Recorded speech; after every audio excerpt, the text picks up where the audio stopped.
35 years, online and through our branch office locations, Ruoff Mortgage has helped people discover, finance, and move into their homes with confidence. From the moment you send in an application to the day you get the keys, Ruoff keeps things moving exceptionally fast. By sharing knowledge and professional guidance, Ruoff Mortgage helps people see the potential and excitement in the homeownership experience. Visit one of our convenient branch locations or get started online at ruoff.com.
We welcome you to the Rustic Magnolia Boutique, Clay City's first women's clothing and accessory store.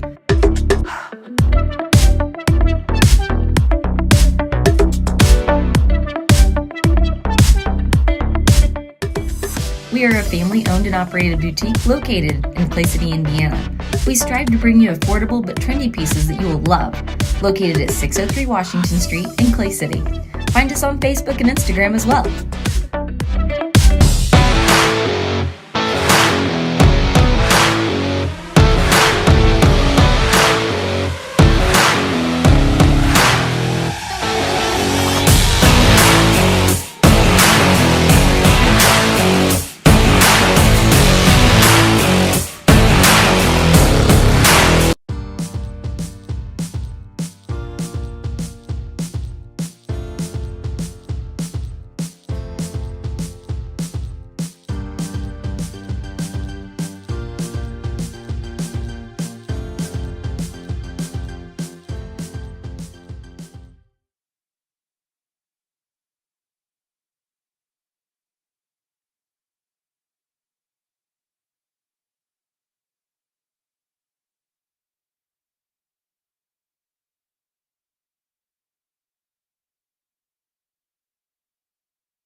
We're live. All right, welcome back to Clay City.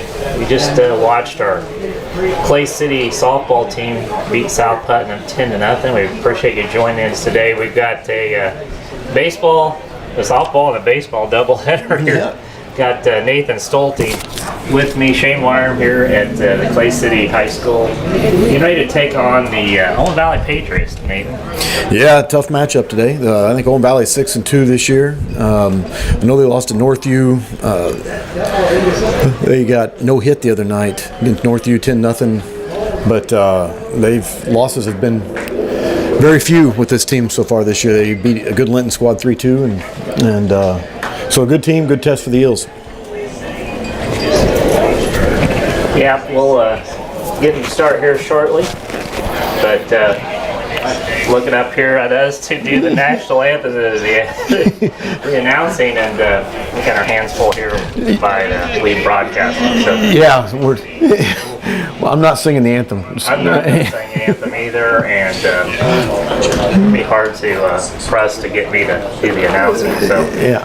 We'll see if we can get that lined out here shortly. But Clay City, what, 6-2? 6-2. 6-2. We lost a tough game to Linton Thursday night this week at their place, and went down 6-4. But Eels played well. Linton's got a good team. Yeah. A lot of juniors and seniors that very strong young men. Let's just play one of those national anthems. All right. They've been asked to play the national anthem. Yeah.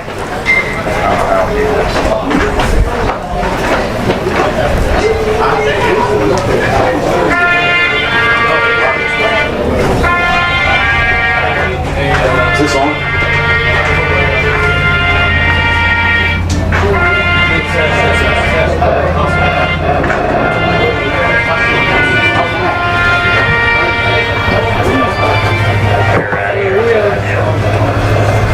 I hear a lot of static.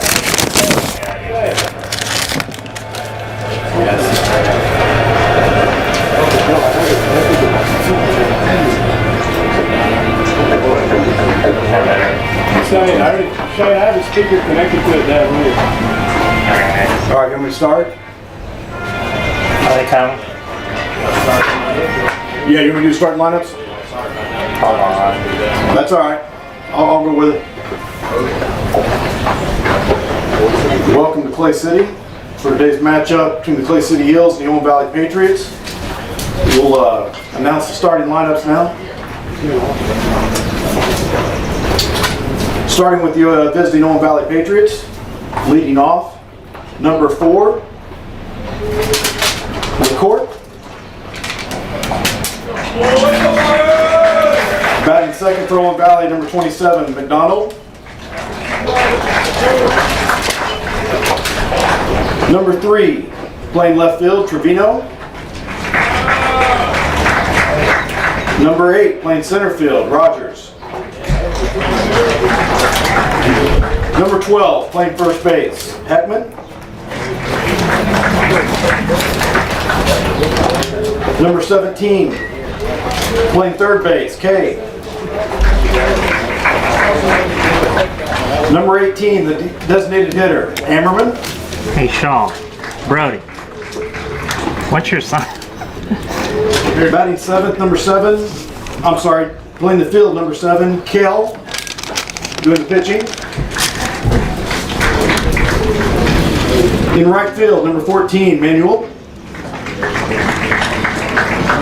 And doing the catching, number 2, Douglas. Now for your home Clay City Eels. Leading off, playing left field, number 19, Wyatt Adams. Batting second, number 40, playing center field, Logan Stolden. Batting third, playing shortstop, number 16, Brody Shaw. Just hit play. Yeah, just hit play. When you want it. On the mound, doing the pitching, number 23, Noah Atkinson. At second base, number 24, Zane Keller. Doing the catching for the Eels, number 6, Wyatt Johnson. Batting seventh, playing third base, number 18, Colin Dreyer.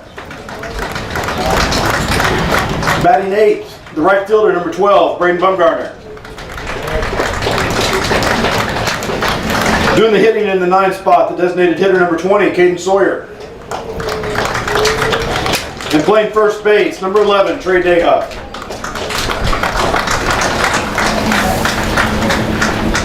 Now, if everyone will please stand and remove your caps. We're playing the national anthem.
Oh, no problem. You know, you're doing all this, you're not paying. Probably gonna all be down there for the match. Yeah, I wasn't prepared, but hopefully it worked out.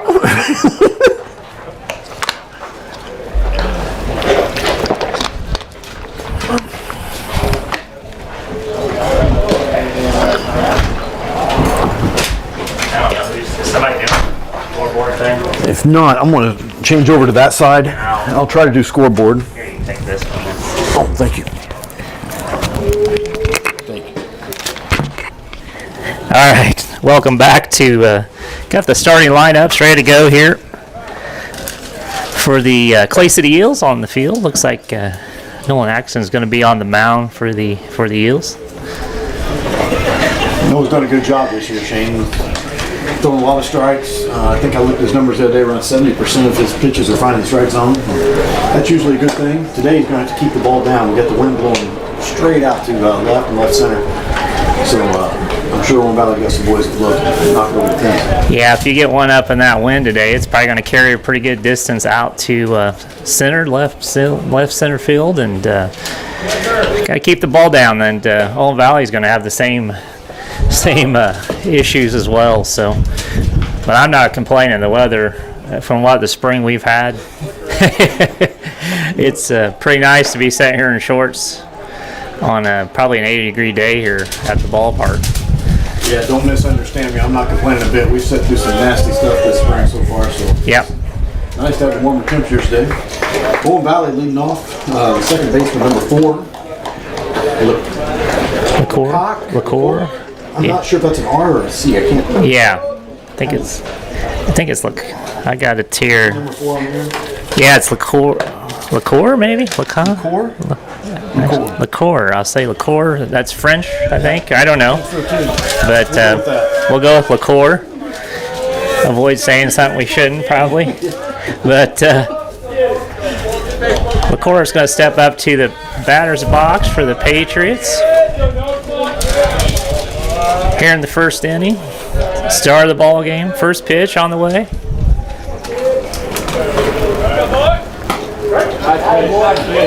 Call strike and pitch Noah.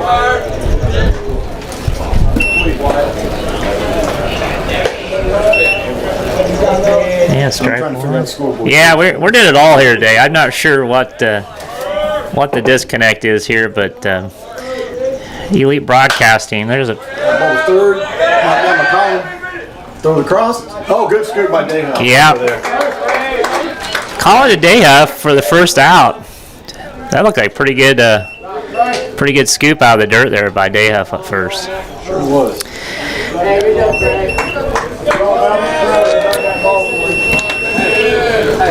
I think the fries are done. Christian McDonald's going to be the next batter for the Patriots. One down here in the top of the first. Ball one.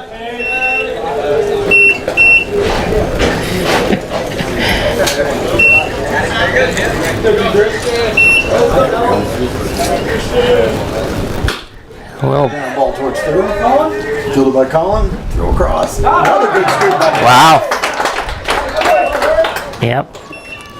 Colin and Dayhuff getting a workout here in the top of the first, and two good scoops there by Dayhuff. And give Johnson credit. He's just hustling down the line, backing that play up.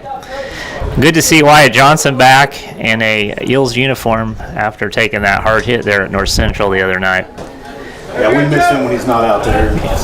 I love his motor, like you said, hustling down to first, backing that up. Yep.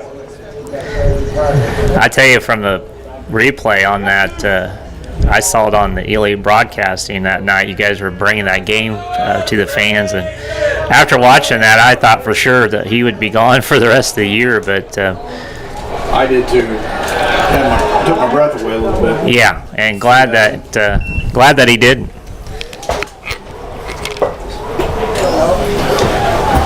Hitter Trevino, number 3 for Patriots. He'll be the left fielder today. That better. Took a ball in the first pitch and then takes a hack and fouls off number 2.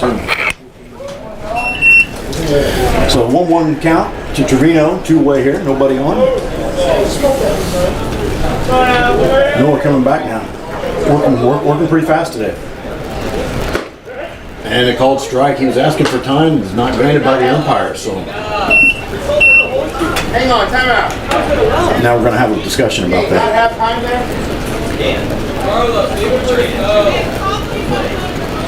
So he knew that he had time there? No, he didn't say it. Why couldn't he have time there? A little conversation going on.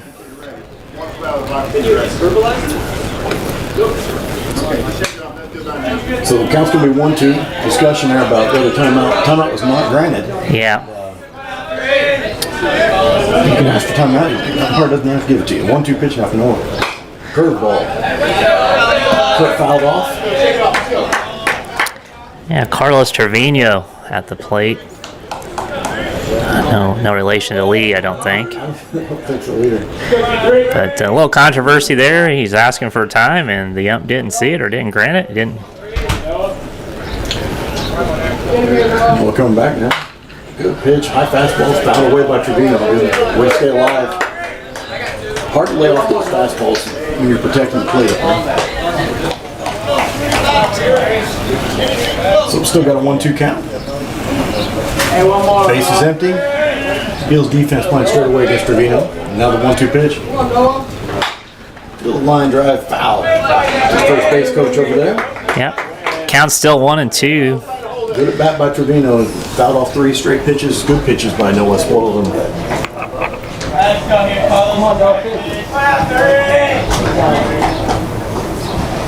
And curveball.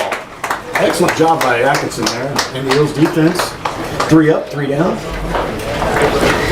Coming up for the Eels, White Adams will be leading things off. We got a Wasp in here with us. Yeah, we got all visitors in here.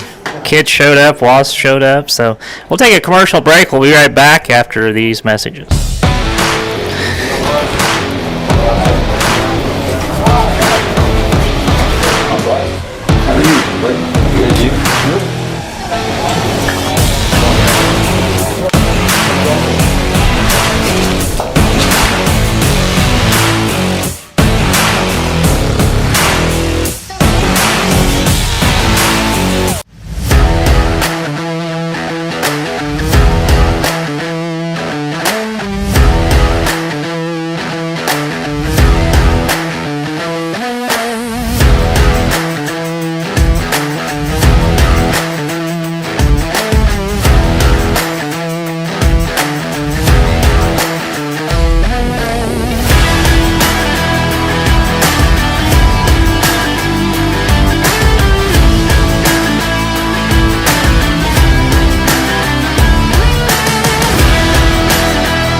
We're live. All right, welcome back, Clay City. Trying to figure out how to reset my house here on the scoreboard at the top. Pitching for Owen Valley today, lefty. Number 7, Kell. Defensively, number 2, Douglas. Doing the catching, working around the infield. Number 12, Heckman, is at first base. Very talented freshman there. Logan's battled him for years. Travel ball across the state. Out at second base, leadoff hitter number 4. I'm not even going to try to do his name again. LaCoe is what I'm going with, LaCour. But the shortstop for Owen Valley is McDonald, number 27. Third baseman, number 17K. And then the outfield from left field to right field.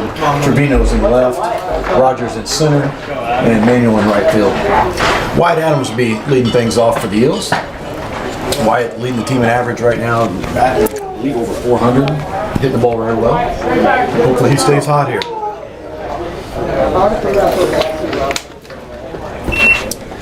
We'll try to keep the scoreboard online updated. I totally forgot that, the top of the first. So we'll get that going. Nathan's keeping the scoreboard here at the stadium, and the only thing we're not doing is selling hot dogs and hamburgers, I think, right now. So not yet. That's just because nobody's asked. Yeah. Wyatt takes a hack first pitch and fouls that back. Strike 1. Might be the first lefty the Eels have seen this year. I don't remember facing too many. Maybe one at North Central. Yeah, they had a left-hand pitch. I remember calling this game last year over at Owen Valley, and it was ball. Misses inside. Yeah, calling this game last year at Owen Valley, and it was about 55 degrees and rain, and Owen Valley took care of us pretty handily over there last year, so hopefully we have a different outcome here today. Definitely talented squad. Like I said, I think 1 or 2 outs. Swung on, popped up foul. Third baseman hustles over there, but I believe that got out of play. 1 ball, 2 strikes. Trying to hold the microphone a little closer. My wife said she was having trouble hearing me. She just Okay. All right. So she said she hears you really well, Shane. So. Well, yeah, unfortunately, I pin these things up on my shirt, and I get the same thing. So, but if anybody has an idea from if Owen Valley's watching, say number 4's, we're saying LaCour, or please let us know. Send us a text, and we don't mean to butcher names, but we're just simple folk, right? That's right. That's exactly right. 2-2 count to Adams. Kay's coming back now, or Kell, sorry. Kell coming back. Grounded towards third. Field it cleanly over there and throw across in time. 1 away. 5 pitch at bat for Adams. Fouled off a couple. That's some good hacks, but good play by the third baseman, and that's 1 down. That'll bring up number 40, Logan Stolding. Got new uniforms this week, Shane. I was so confused. I've been yelling from the stands most of the year. Let's go 40, because I'm just used to Logan being 40, and he was 27. Okay. Uniform, so you see that 4-0 back. Hopefully it helps him hit the ball. Back to 40, yeah. He looks at 1 inside for a ball. I was noticing the softball program, they've got 2 or 3, 4 sets of uniforms, looking really sharp this year. Yeah, they play a lot of games. I bet they need every one. Yeah. 1-0 count out of Logan. Pitch. Swung on, fouled back.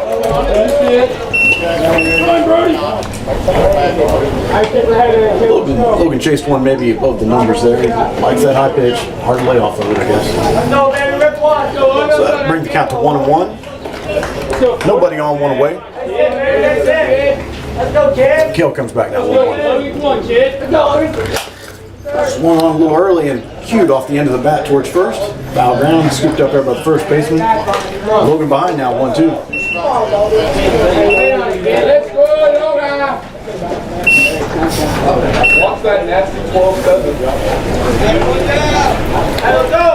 Wind's going to pick up as the day goes on. It's supposed to blow about 15, 20, 25 mile an hour by this evening.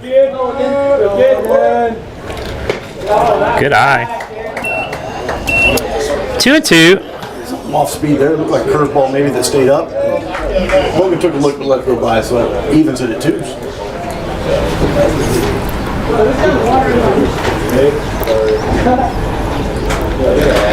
Swung on, missed. Good fastball. Logan late on that cut. After being earlier. The head earlier.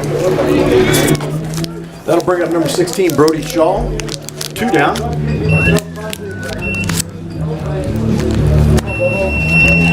Sorry, me. The fries are done. Yeah. That's what it sounds like McDonald's when your fries are done. So maybe about the 3rd, 4th inning. I'm not going to make any promises. I may have this scoreboard figured out. I'm getting there.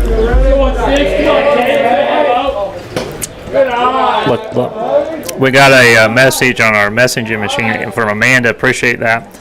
I believe Lecoq is the correct pronunciation. So thank you for that. Yeah, thanks, Amanda.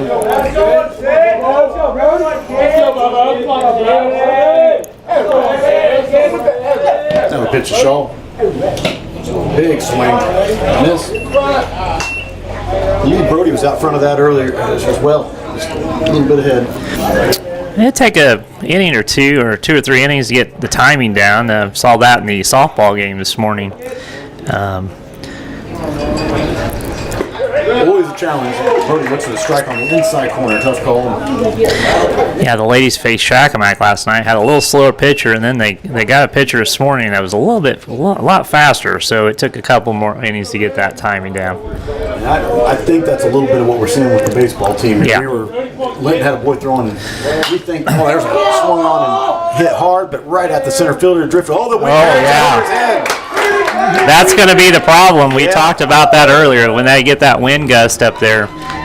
You know, here on the ground level, it doesn't look like it's blowing that bad, but you get it up there about 40, 50 feet up in the air, and the wind just took that one.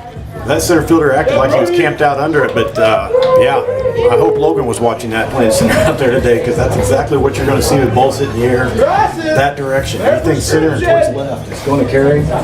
So Brody on second with a double. 2 outs. Noah Atkinson's really swinging a hot bat early in the season here. I think he's homered, I believe it's 3 homers now. Yeah. A couple doubles, a lot of power. If I was the outfielders, I'd be backing up probably to the warning track. Just keep anything in front of you there. But I would too. First pitch to Noah. High away for a ball. 2 outs here in the bottom of the first. Shaw on second.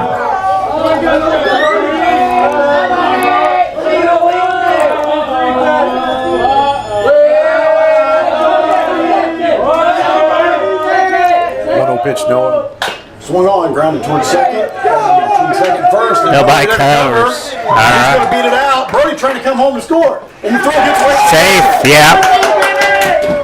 Atkinson going to stay over there at first. But he'll score. Aggressive base running. Brody coming from third.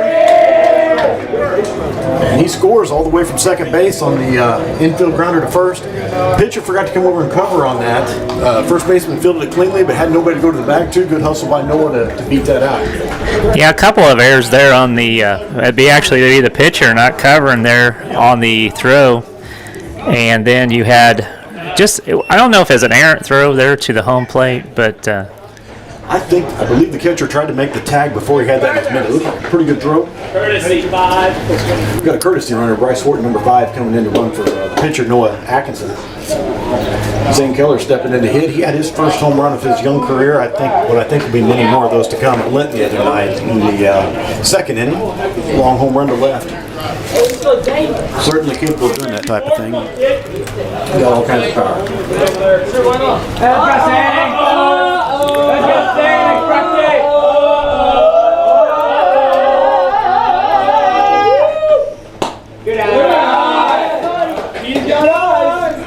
Another thing to keep an eye on today with the lefty is always the pickoff move. And we haven't had a runner at first with Brody's double, so we haven't got a chance to see the pickoff move yet. But it usually keeps base runners a little closer, and on that lefty can step right towards first and pick you off if you're not paying attention.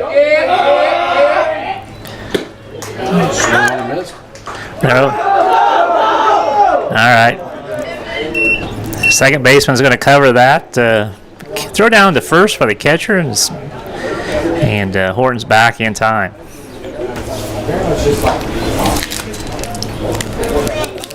1-1 count to Keller. Again, I think Zane was out in front of that one, and that was definitely the hardest pitcher. The McDonald boy from Linton throws best in 85 plus. And he was bringing some heat the other night, and the boys kind of probably got on that. Now they're just a little early today.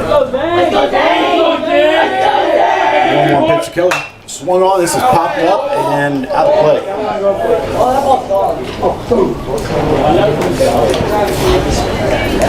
Any infield pop-up today, Shane, could be a challenge as well. Yeah, any fly ball, deep fly ball, or mid-range fly ball, and any foul ball is going to be like you're playing at Wrigley, right? Yeah. Don't take anything for granted today.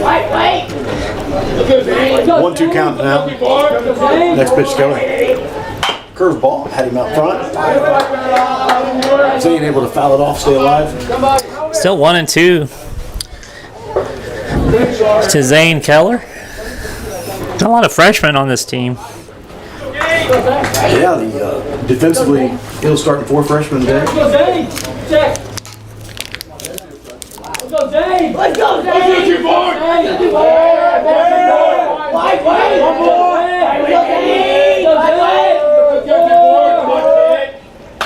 Foul away again by Keller. Good cut at that one. Zane just missed it. Had his timing down on that one. Fouled it straight back. Looks like we're going to have to adjust our camera here between innings. Not catching third base there, but we'll make that adjustment here in a minute. 1-2 pitch again to Keller. Curveball stays up.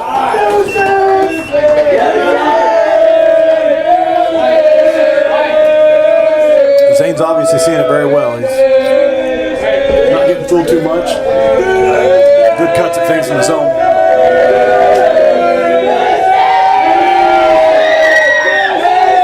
Now the 2-2 pitch to Keller. That's down low for a ball. Bryce Horton had a big jump over there at second, but didn't go. I'm surprised the catcher didn't throw it down and try to chase him back at first. But anyhow, the count's run full. This time Bryce will be in motion. Yeah. As soon as the pitcher commits home, the 2 outs and the full count, Bryce knows he's going to be going here. So see if Zane can put something in the gap. There goes Bryce, and it's ball 4. First and second with 2 outs. White Johnson, the Eels hitter. White struggled Linton the other night, but very talented hitter. I came down to get Logan for practice last night, and him and Wyatt was out here taking extra cuts, getting some extra work in. He's going to break out of it. Sometimes, Shane, you need to see one go through the hoop when your shooter's in a slump. Yeah. That's what I told Wyatt. So, you just need one to hit the grass, and you're going to be fine. Just got to keep shooting. That's right. And White doesn't get cheated on his cuts. He's going to keep swinging. So one of these times he's going to connect. Hopefully it's right here. Just blessed to have him back right now. Like we talked about earlier with that injury he got at North Central, that ankle looked pretty rough. So he looks a strike on the outside corner. Still got 2 outs here in the bottom of the first. Eels trailing ahead 1-0. I can't even talk. Ahead 1-0. Runners at first and second. 0-1 to Johnson. Swung on. Pretty good. Ahead of that as well. Yeah. Pretty good cut. Just a little bit early. Looked like a Cub hitter there. This is where I would like to see Wyatt change his approach a little bit. Shorten up right here and try to put something in play with his wheels. He can beat out a lot of balls, especially with the wind blowing today. He puts anything in play, he's got a chance of getting on. So. I guess they'll see a curveball right here. 0-2. It's a dribbler foul towards the Eels dugout. Count will remain 0-2. He's the kind of guy too. You could lay down a bunt with his quickness, and if the third baseman had to come in here in that situation, you could probably get the bases loaded fairly easily there. Even with 2 outs, especially with that runner at second, the third baseman may stay home trying to throw here, and it could. Not sure you want to try it with 2 strikes here, but maybe that might have been a thought earlier. Next pitch, grounded towards. Yeah. Right field, that gets through. Horton coming to third. He's going to round it and come home. The throw is coming, and it is not cut off. It goes all the way to the fence. Keller to third. Johnson will trot on into second. That's what I was kind of hoping to see from Johnson. A shorter swing. Didn't try to do too much with that. Just punched it towards the right side and found a hole. Yeah, he waited. Get the job done. He waited on that one nicely, and then just stuck the barrel of the bat out there and just placed that ball between first and second. And that's a good lesson for you young kids out there. You don't always have to swing the ball hard, the bat hard. Just placing the ball into the play sometimes is better than swinging for the fences, right? That's exactly right. That comes from a basketball guy too, so I don't know. Well, no, that's sometimes doing the easiest thing can make the biggest difference. Yep. And right there was an RBI single for Johnson, and gets 2 more in scoring position now on the errant throw. And I'm guessing this is, I noticed they just had a little powwow here at the mound. Owen Valley's not playing their normal defense right now. They had, I think, at least 3 errors here in the first inning. It's kind of extended the inning for the Eels. The Eels have made them pay right there. Like, good example. Could have got him out of it, but good at bat by Johnson. Eels now lead 2-0, still 2 away, and Nickerson came in to run for Johnson. Still maybe not wanting to test that ankle too much and run the bases, so courtesy runner comes in, Nickerson got second, Keller at third, and Colin Dreyer, the Eels hit it. Swung on and foul. Out of play to the right side. Colin had a big night at Lincoln the other night. One of the few Eels to hit the ball well. 2 singles to right center. Drove in 3 of the Eels' 4 runs that night as well. So. Yeah. That's pretty key in a baseball or softball, just having 1 through 9 that can hit the ball. No soft spots in your lineup there, and that swung on, hit hard up the middle. Second baseman backhands it. Good play. The throw scooped out over there at first base. Yeah, nice play by the second baseman to first. And the Eels are going to score 2 runs here in the bottom of the first. They're up 2-0. We'll take a commercial. We'll be right back. We welcome you to the Rustic Magnolia Boutique, Clay City's first women's clothing and accessory store.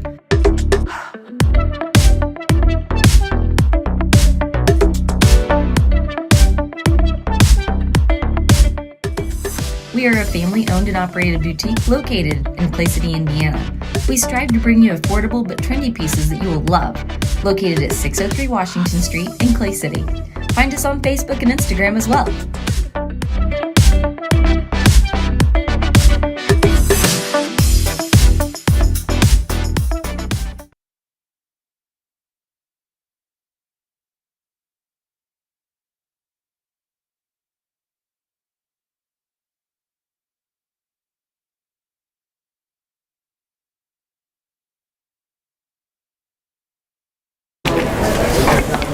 All right, welcome back, Clay City.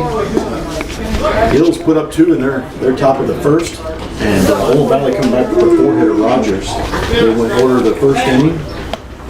Rogers, Heckman, Kate, the first 3 Patriots to hit this inning. Noah Atkinson, a very efficient first inning, and that's one thing he's done all year. Is his pitch count has stayed low despite giving the Eels a lot of innings from the mound. So. Nothing new there. Defensively, no changes for the Eels. Still, as we go around here in the infield, Johnson doing the catching. Trey Dayhoff over there at first base. Zane Keller at second base. Birdie Shaw short. Colin Dreyer at third. And then outfield from left to right, Wyatt Adams, Logan Stolting, and Braden Bumgarner. Yeah, we're doing a little field work here. I will say in the past years we've done a lot of nice improvements here to the ball field. It's starting to look better. Trying to get some grass growing up the baselines, and I think we got some wire, some mesh, was it mesh, or that helps that the sod and the grass grow. I think it looks like they're cutting that out of the first baseline to avoid a tripping hazard there. So again, it's a work in progress, and looks 10 times better than we did 5 years ago. So just keep working at it, and we'll get there. So yeah, the new netting instead of the fence behind the backstop, that's a nice improvement, a little easier to see through. Yeah. Looks nice back there. And the fence all the way around. I think we got that 3 or 4 years ago, and Yeah, I believe so. the scoreboard actually works this year. That's a plus. It's Hasn't always been the case. we know anybody to operate it, but no, we're good. We're good. We'll take care of that. But Atkinson trying to stay loose out there, throwing the ball around the infield. Looks like they're cutting out one final piece over there. I believe that's it. We'll be ready to start again. So here we go. Roger stepping in. Going down. yeah, Connor Rogers, Jr., center fielder for the Patriots. Really uncharacteristic first inning, bottom of the first from Owen Valley there. They're normally pretty, whenever you play Owen Valley, they're pretty fundamentally sound. And, to commit 2 or 3 errors there in that first inning is a little bit uncharacteristic. Miller comes back with a strike. Evens count 1 apiece for Rogers. Another fastball fouled back.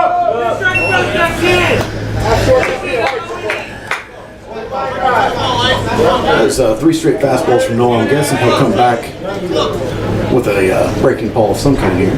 He does. Rogers chases it for strike 3. Well, boys. Pretty good pitch there. Good call by you, Nathan, on that pitch. And Rogers chased after that one for the first out here in the top of the second. Number 12, Heckman, new Patriots hitter. He's also a freshman. Talking about the Eagles having some freshmen. Like North Owen Valley's got 2 freshmen in their starting lineup. He takes first pitch outside for a ball. Atkinson comes back now, 1-0. Grounded towards short. Brody over there. Fields it cleanly. Throw across. In time. 2 away. Really promising future for the Eels. We've got, as Nathan said, we got 4 freshmen out there in the field, and kind of a junior-laden team here this year. I think we have a few seniors. I think just the one. Just one. Sonny. Oh yeah, Santiago Toro. Sorry about that, Sonny. 17K, third baseman for Owen Valley. He's the next Patriots hitter. He takes the first pitch down low for a ball. I think that's his first time playing baseball, I think, here. This is popped up. Wyatt Adams really hustling towards the line over there, and that is out of play. Foul ball. Long strike. Sure was. Very long strike. I believe that cleared both fences. So. Yeah, he didn't really swing that hard at that one, and that ball just kept carrying. And from right here, it looked like he popped it up. Yeah. This wind is going to carry the ball today. Plus, we have warmer temperatures. That also lets the ball travel a little easier. So. Yeah. 1-1. Let's see if Noah comes back with here. It's just been a miserable spring weather-wise. I mean, just below normal temperatures, wet, windy. Just watch out. Towards the restrooms over there. Yeah. Goes right into it went right into the women's restroom, so it must have had to go. Yeah. There's someone walked out. They have they picked up the ball. Yeah, there you go. I think that's the first time I've seen that. I know it's the first time I've seen it. Yeah. The young ladies that came out of there, they looked very calm, like it didn't rattle them too much. They just handed the ball back to somebody and went about their business. Hope they washed their hands. Swung on this, it just hit the dirt, and Wyatt's going to grab it. Wyatt has learned a little bit. Came to the inside, took his time, got there where he had a better angle, and fires down to Dayhoff. They retire the side. So 3 up, 3 down again for the Patriots. After the top of the first, still Clay City 2 and Owen Valley nothing. We'll be right back.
Yeah, we're back. Eels retired Owen Valley. They're the first 6 hitters, and they put up 2 in their half of the first. Brady Bumgarner is going to lead things off here in their bottom half of the second. As we get the warm-up toss down, I think we're ready to go. Kale doing the pitching for Owen Valley. Tall, lefty. He is a senior. He was being DH for today by Amberman. Also plays first base, and you see that a lot. Those lefties, tall lefties, it's a good place to put them on their first base. So He probably got charged with one of those runs, I think, right? I would say one of them, the double to Shaw. Actually, I don't think so, because Atkinson, then his runner was actually the one that scored, and he reached on an error. Right. And Shaw scored on the same error. So Okay. both runs in the top of the first were Airs. Okay. It's not pitching bad. It's just like I said, the uncharacteristics fielding there by the Patriots. You normally don't see that, but 1-1. Big cut by Bumgarner there. I think that's something to be cautious of. It's real easy to go up there knowing that all you have to do is get it up in the air today with a little bit of power and the ball's going to carry. Yeah. You don't need to overswing. Yeah, that wind's probably coming out of the south, which is coming like straight out of left center to center field. And probably gusting 10, 15, sometimes 20, 30, 25 miles an hour here. Get some gusts going. 2 balls, 1 strike to Bumgarner. I know Braden'd like to get going too. He'd like to see one hit the grass.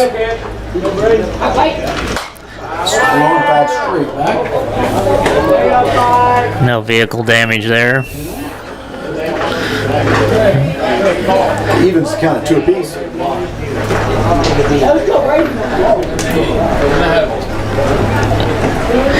Yeah, as you missed it earlier, the Lady Eels on Elite Broadcast, and they beat South Putnam 10-0 in 5 innings. So 1 hit, shutout.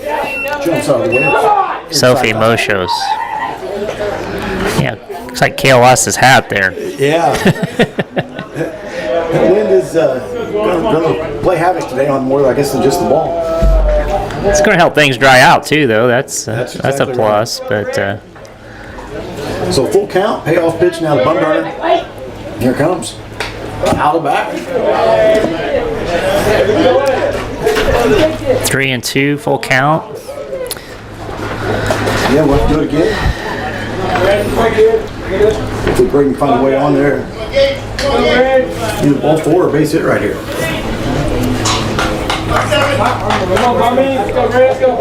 All right, Kill coming back. Payoff pitch again.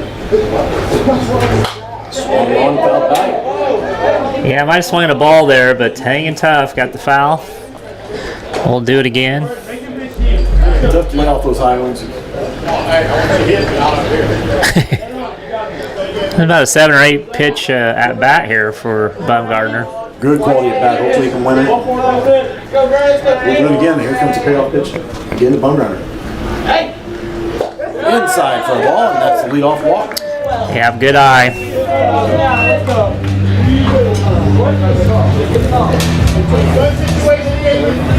Brings up Caden Sawyer. He's off to a nice start. Had some real hard hit balls early on here in the season. Yeah, Golden Valley head coach Trent Heckman giving some orders there for defensive alignment. Bumgarner, modest lead over there first. Again, the lefty. Hard to get too aggressive against the lefty. Sawyer up to bat. My dad's convinced my nephew Max is left-handed. He walks the players every once in a while just so he has somebody to try to pick off. 1-0 pitch to Caden. Swung on and missed. Good cut by Caden. Well, if you've ever watched my son play basketball, he shoots left-handed, but we're golfing right, so go scratch your head on that one. So Well, my dad shoots basketballs right-handed and plays golf left-handed. there you go. There's a word for that, but I don't know if I can say it. After different. I won't even try. There you go. Thank you. Caden takes the ball upstairs. I would be patient. I think if I was the Eels, Bumgarner chased a couple high ones around that full count, finally drew a walk. But he's only been in the zone maybe a couple times here in the last 10 pitches or so. Yeah. Make sure you get something to here, boys. Caley is having struggle with his command. This is popped up. That's going to be tough. That's tough. Oh, it's in fair territory. Throw down the second, though. Dugout down there. And that, just kind of hung out to dry. That was a rough spot to be in there if you're Bumgarner, because normally that foul ball catch is made, and if you head to halfway to second, you look like like an idiot. But had to stay close to the bag there. Could have been doubled up there. Yep. Nothing you can do about it. So Sawyer reaches on the pop-up. He's over there first. That's the first out, which you need to get up on the board. That brings Adams up. He, I believe, grounded out to first. His first at bat. Something on the right side there, second or first. First pitch to Adams. Swung on, curved ball in the dirt. Missed. Again, Hill's very aggressive and just ahead of a lot of pitches. I believe Sawyer popped that up because he was out on his front foot. Just starting too soon. Got to wait back. Look a little anxious, don't they? Want to get things going, and you just gotta let it come to you sometimes. That's exactly right. Here's the 0-1 pitch to Adams. Hits it for a strike. I believe that's 2 straight curveballs to Adams. Yeah. I don't know if they'll do a third. Yeah, I'd be really surprised. My guess is you'll see a high fastball here, something up around the eyes. Just trying to get him chased a little bit. We'll see here. Here's the 0-2 pitch. Sawyer goes. That ball's in the dirt behind Adams, and Sawyer will be on second standing up. Now he's coming off the base. I'm not sure why. I think he might have thought it was foul ball. We're going to get him back on there and take the break. Now I think we're going to have a conversation about whether that ball hit Adams. To be honest with you, Shane, from up here I could not tell. I thought I heard something, but I couldn't tell if it was the ball ricocheting or hitting a player. Yeah, and I don't know if they're going to... Yeah, didn't hit him. Good call, good check by the infield umpire there. A little confusion there. I think Sawyer's a little confused too that might have been a foul ball or it might have hit Adams, but that's why I think that's why Sawyer was coming back. I believe the infield actually raised his hand thinking it was a dead ball, but oh, gotcha. They're saying no after they had discussion. So Adams back in, 1 ball, 2 strikes, 1 away, and Sawyer down there at second. Second coming in. Adams take high away for a ball. Even the count 2 apiece.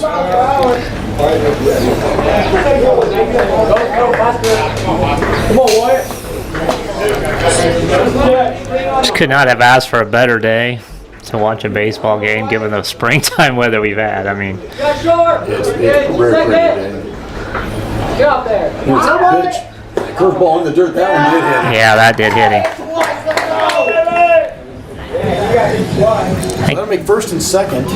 Just 1 out here in the inning. Stolding coming up. He struck out his first time up. Hopefully he can make the adjustment here. I think that pitch also not a bad time for a bunt right here. Shaw on deck. I don't know if that's what him and Coach Shaw are talking about. We'll see. But definitely a situation where you could see Logan squaring up here. First and second, 1 down. We got Sawyer out at second. Adams now first. And the first pitch to Stolen. That's down low for a ball. Again, command's been an issue here, Shane. I think this inning. Just let it take some pitches. Yeah, I think if I'm Logan, I'm probably going to take till I get a strike. Yeah. I also know my son, and probably not what he's thinking. Well, maybe Larry told him to take a few and see what happens here. Let's hope so. There he does look at one on the outside corner for a strike. Now you're back at it live, and whatever's in there is fair game. So Still don't think that's a bad idea. Make sure you see one. Chance to get your timing down too. See a couple pitches. So here we go. We got a 1-1 count, 1 away. Sawyer, pretty good lead out there, second. Nobody really holding him on. This pitch outside for a ball. Good take there. That didn't miss by too much, but it's definitely outside the zone. So no reason to help. 2 balls, 1 strike down to Stolen. Hey, second creeping. You got second. Nobody. There's a 2-1 pitch. Line towards. There you go, base hit. Find a spot. That's going to score a run. Yeah. There comes Sawyer. He does touch home safe. Go. Now we got to score another one. Another error. Good heads up running by Adams. Yeah. Holding thought about it. Short hustled over. Logan was going to take third. Nobody was there, but Logan will hold up at second. Kind of a replay of what we seen from Wyatt Johnson earlier. Not a big hit, but found a hole. Just kind of punched it that way and found a spot. 2-run score there. Yeah. I think you'll give another error to Owen Valley there on that errant throw there, probably. Absolutely. One of those runs, probably the first earned run we've seen today. I believe Sawyer reached on a walk, didn't he? Yeah, he sure did. And advanced to second on a wild pitch, so that doesn't count as an error. So, yeah, that should credit an earned run there. we got our big bats coming up, too. Absolutely. So. Brody Schalk stepping in now with the runner already in scoring position. Still 1 down. And already 2 runs for the Eels to the inning. Big lead by Stolding out there second. Brody swings and pops this way up in the air. Logan should be tagging here. He's way off the bag too far. What's he doing? I don't know that he would have made that. Yeah, that was probably a good judgment call. Hitting on the left side of the outfield there, he probably wouldn't have been able to tag up there. Yeah. With this win, too, it probably gets that jump there. He scores and maybe doesn't if he's waiting at the bag to tag up. So that's just a good example right there. I don't think Brody got to hold that one very well at all, and that one went all the way to the warning track. Yeah, and he definitely popped it up. And you seen that outfielder, he was doing the old 2-step there, trying to figure out if it was coming back or going behind him, and it's going to be very interesting as the day goes on here with the wins. So Atkinson in. He reached on an error his first time up, and now Logan a big lead, nobody holding him, so the pitcher steps off. Teammates show their approval. Big crowd on hand. Yes. Got stands are pretty full. Got it full of Wasp up here in the broadcast. They come to see the game as well. So.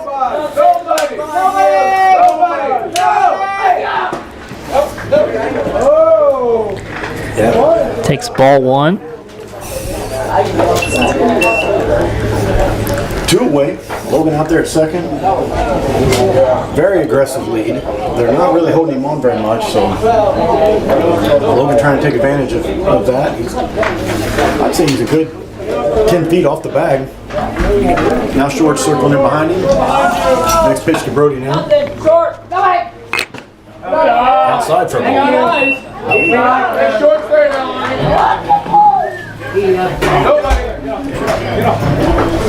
So 2 balls, no strikes. Noah is the cleanup hitter. I'm sure they're not wanting to give in to him here with the runner at second. So a lot of patience by Noah here as he looks at this 2-0 pitch. And he swings in. Fair ball. Fair. No, now it's foul. Okay. I thought. Sorry about that. I thought I was going to hit the chalk there. Well, I seen Larry point inward, and I thought, well, he just wanted to give Logan a high five. I call Logan Nathan. Logan's out on second. Nathan's with me right here. I think that's with age, Shane. I do the same Oh, thing man. a lot. These guys I knew from when I was younger, and kids of their own now. I tell you. So 2 balls, 1 strike now to Noah. 2 away. Nobody. Stolding with that big lead out there at second.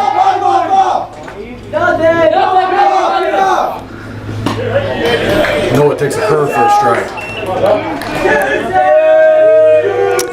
Good pitch there by Kel. Again, don't want to give in to the cleanup hitter with a fastball there. He was behind the count. was able to locate his curveball for a strike. It's a big pitch in the at-bat. So 2-2 now to Noah. Pretty loud. Swung on, missed, was drop strike 3. Catcher does go get it. Throw down in time. Still retire the Eels. They do get 2 more on the board though. We've played 2. Eels lead 4-0. For more than 35 years, online and through our branch office locations, Ruoff Mortgage has helped people discover, finance, and move into their homes with confidence. From the moment you send in an application to the day you get the keys, Ruoff keeps things moving exceptionally fast. By sharing knowledge and professional guidance, Ruoff Mortgage helps people see the potential and excitement in the homeownership experience. Visit one of our convenient branch locations or get started online at ruoff.com.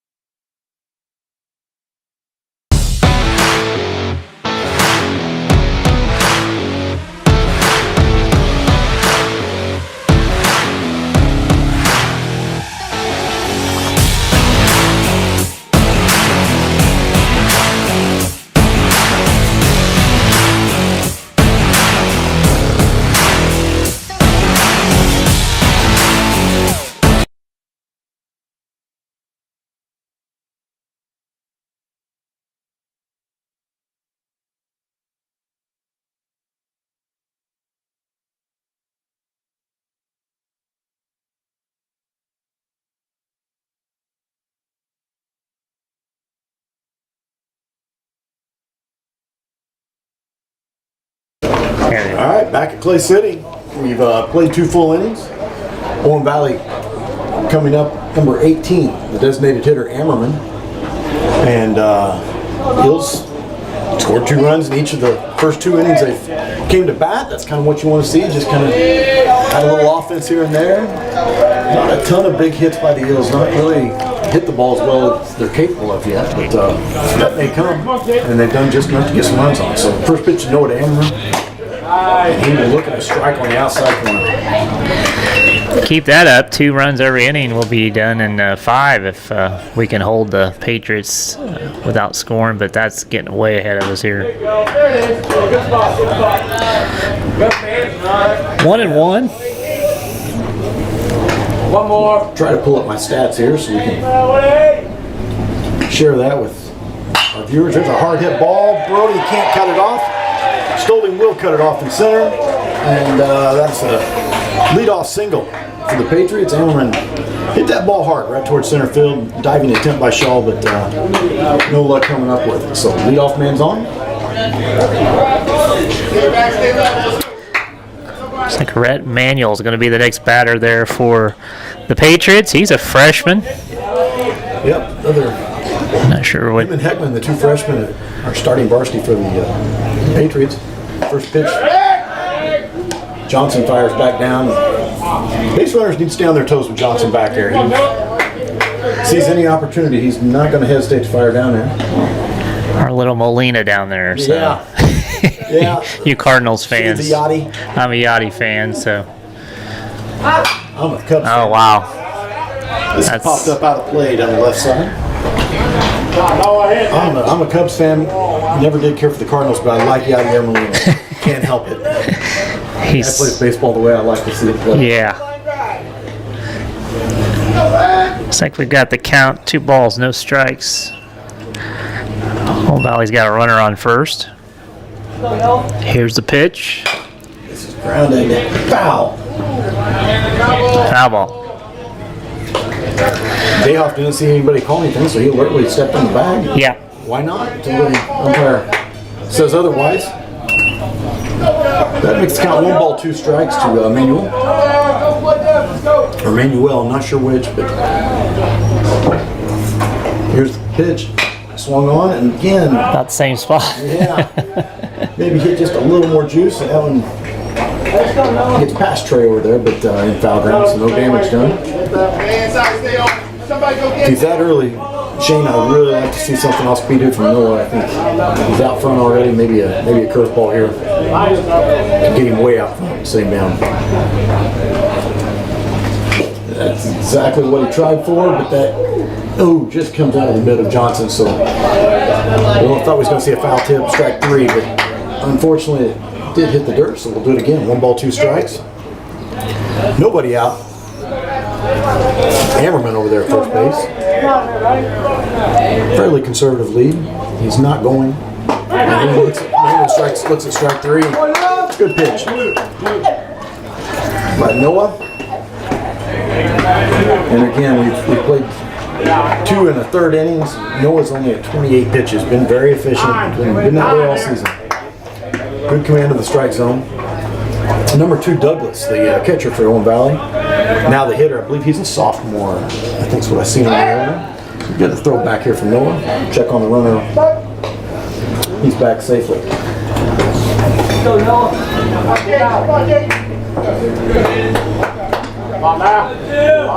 1 down. Air runner first. Now the pitch from Noah. Called strike. Again, Noah throwing a lot of strikes around the zone a lot. Usually that's a sign, good thing for the pitcher. This is a close play over there at first. Noah checks on the runner again. A little slow getting back in, but he was there safely. Good job keeping him at bay. Here we go with the 0-1 pitch. Lefty Douglas swings and fouls this one straight back. No balls, 2 strikes. Sir Rodney Smith, how you doing?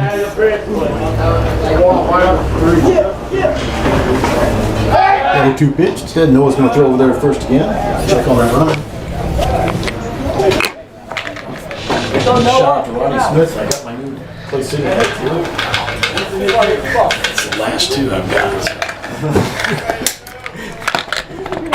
This is swung on, hit foul. Johnson's going to go over there and grab it, foul. We've seen some balls take some funny rolls this year and do some weird things. So Johnson hustled down there and made sure that one stayed foul.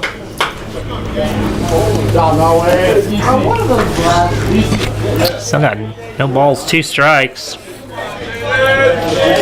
On Douglas, the hitter. Still just 1 down. Here's the pitch. Good block by Johnson. The runner does try to go. Johnson throws down. Not in time. Ball in the dirt. He could have made second easily. Johnson, really skillful block. He hustled to it, bare hand, and good throw. And I believe there was a little collision there on the slide in the second. Brody's kind of limping around a little bit, so we're going to have time to check on him.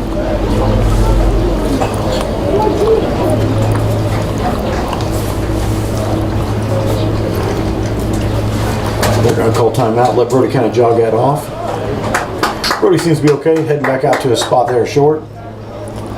Might get a little spike. Yeah, very well could have. So 1 ball, 2 strikes to the hitter Douglas. 1 away, now runner in scoring position out there at second. Here's the pitch, grounded towards third.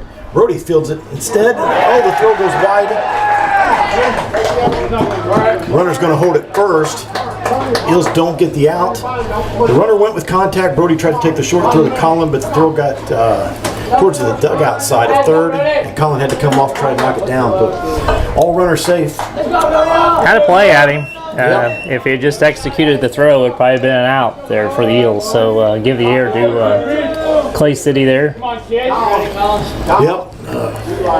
E6 will be the official scoring on that. Number 4, I believe, Lecoq is up to bat. Top of the order, Lecoq hitting for Owen Valley. That's who had to give it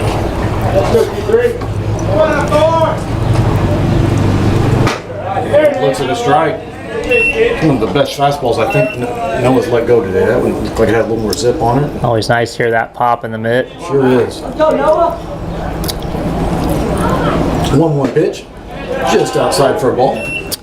Another good spot by Noah. Runners on the corners, 1 and 2 to Lecoq. I believe he grounded out to third his first time up. Colin threw over there and a good scoop by Dayhoff over there to get him.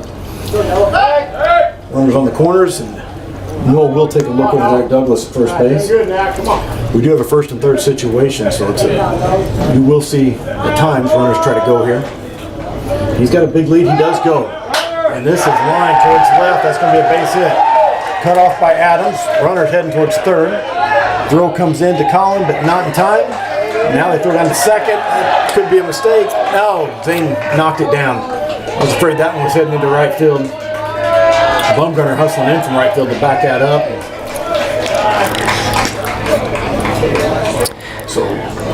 Patriots are in business here. Have runners on second and third. Lecoq with the RBI makes it 4-1 Clay City.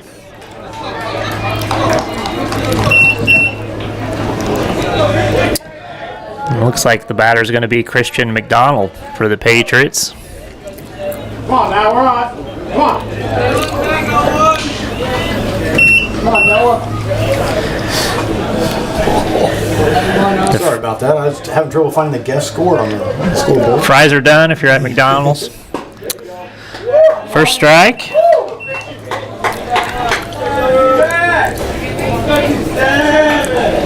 McDonald, the Patriots hitter, and the three-hitter Trevino on deck. Curveball skillfully blocked by Johnson down there. You kind of knew Owen Valley was going to settle down at some point, and we're probably in for a pretty good game here. 7-inning varsity game. We're going to play a JV game following this. Very good Owen Valley team. You knew it wasn't going to be easy. They put some pressure on the Eels defense here now. Key spot in the game here. Good pitch by Atkinson. So right on the outside corner. Be nice he gets some strikeouts here and get us out of this inning. We could certainly use a strikeout here. Yeah. Owen Valley's played it one so far. Here we go, 2-2 pitch. Curveball, line towards second. That Keller catches it. Oh, wow. Wow. Big spot. That ball was hit pretty well, but Keller right there. Good athleticism to range over. He made that look very easy. And Shaw was right there to step on the bag. Just back-to-back games now. Keller and Shaw have caught line drives and doubled off a runner at second. So good defense by the Eels. That's the type of plays you need to get out of some of those jams. So no more damage done. The Patriots do get one, and after 2.5, Clay City leading 4-1.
Advertise those hats. That's the last two. All right.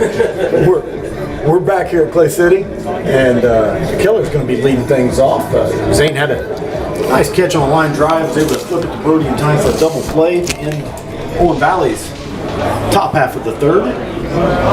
Clay City's added 2 runs in both the first and second innings. Like I said, add a couple more here. Keller out front, a fastball there. Again, he was having a little bit of trouble getting their timing down, just been a little bit out front of the different pitching than what we've seen there at Lincoln Thursday night.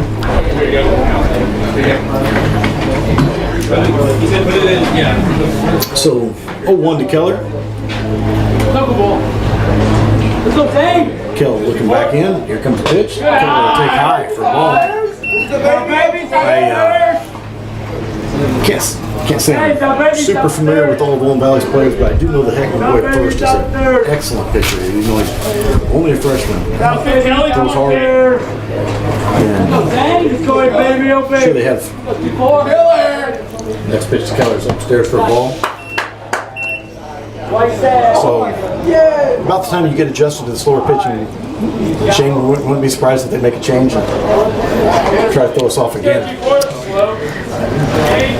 Yeah, Trent Heckman's pretty wise coach over there. He's been at it for a while, I believe, for the Patriots, and that would be an adjustment that he'll probably end up making somewhere down the road, maybe the 4th or 5th inning. Yeah.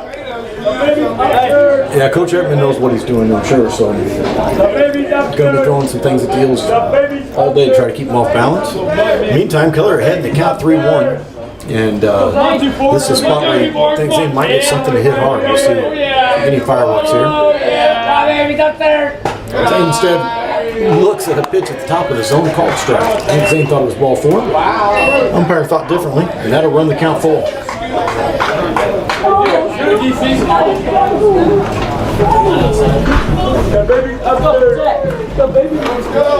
So here comes the payoff pitch, full count.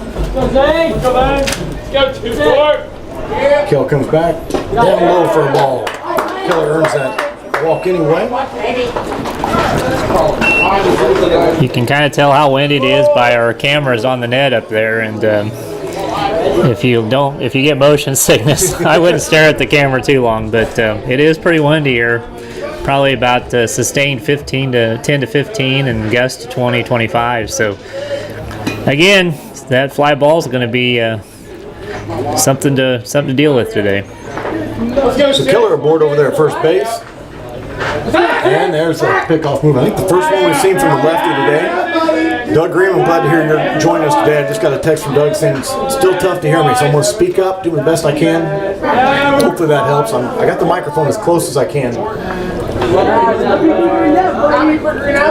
Pretty good lead by Zane over there with the lefty on the mound.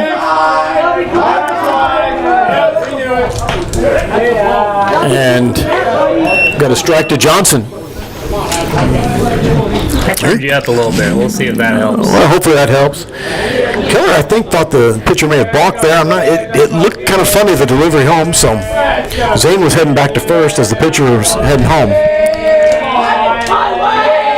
And this time Zane goes. The throw is a strike, and the slide. Oh, they still got him. I thought Zane was around it.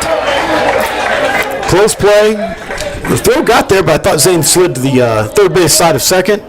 The throw kind of went towards the first base side of second, and the kid hustled to make a diving attempt on the tag, and they said he got him. Yeah, no balls, 1 strike, 1 out. So yeah, 1-1 count to Johnson. Had a big RBI single his first time up. And he will take a pitch high for a ball. Owen Valley doesn't like the call.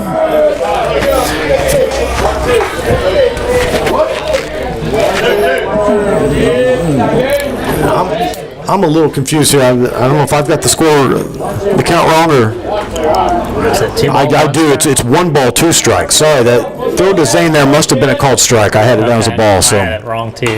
Johnson fouls off this pitch, and I'll try to reset my count here on the Eels scoreboard. So 1 ball, 2 strikes now to Johnson. He stayed alive there on a foul ball back towards the fence. Yeah, the umpire caught one off the face mask there, so give him a little time. This is the same umpire we had at Park Heritage Tuesday night. Wyatt pops this one up. The wind, that could be trouble. Left fielder coming in and jumps up and makes the catch. He almost overran that. Ball's just trickily carrying farther than what these outfitters believe. So 2 down now for the Eels. Reset the count here. Eels leading 4-1, nobody on. 2 away, Colin Dreyer, the Eels hitter. I think he had a base hit last time up, I believe, right? Showing 0 for 1. I don't. 0 for 1, no, I'm not sure if he reached on an error. I was trying to remember I think that's what it was. I kind of think that's what happened. He'll look at a strike. I'll try to pull up exactly. I think that's the 4th time the pitcher Kale lost his hat today. It's so windy. He might want to make an adjustment there if he has it. He might not. He might just have a one-size-fits-all hat.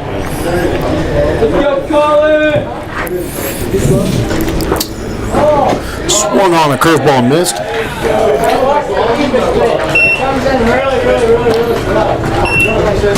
I believe Dryer now down 0-2. Good curveball there by Kale. Broke sharply at the plate. See if Colin can battle. Yeah. I see the catchers. Yeah, I think they was supposed to be a high fastball. He missed and got that well in the zone. That was well over the plate. That one probably should have been crushed, but I don't think Coach Hackman probably liked that pitch spot on an 0-2 count. So Colin got a big hack at it, fouled it straight back. We'll do the 0-2 pitch again. This one's going down low and outside, I believe. That's what it looks like the catcher's setting up for. Way up high and outside. Misses away. That's what you just got to think Kale pitched to you. He struggled with his command in the 2nd inning and some of the 1st, so makes him throw some pitches. He's at 72 pitches now, so he's definitely extending. This is a ground ball hit hard up the middle. That's going to find a hole, and Colin's got a 2-out single. He stays hot.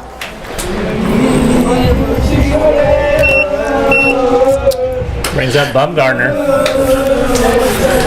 We need Bumgarner to come up big here. 2 away, big at bat last time by Bumgarner. I think he had 7 or 8 pitch at bat and ended up drawing a leadoff walk. Helped the Eels add a couple runs there in that 2nd inning. So yeah, I got the inning started for us.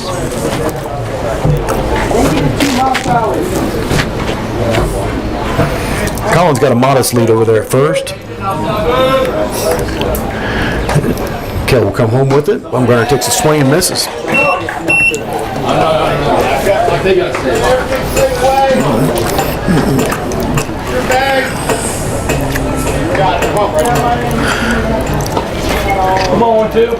No balls, 1 strike to Bumgarner. Dryer again, a pretty conservative lead over there at first. So Kell does come home with it. And this ball's going to get past the catcher. Dryer's going to head on down to 2nd, no throw. And that evens the count at 1 apiece. Dryer safely in the scoring position.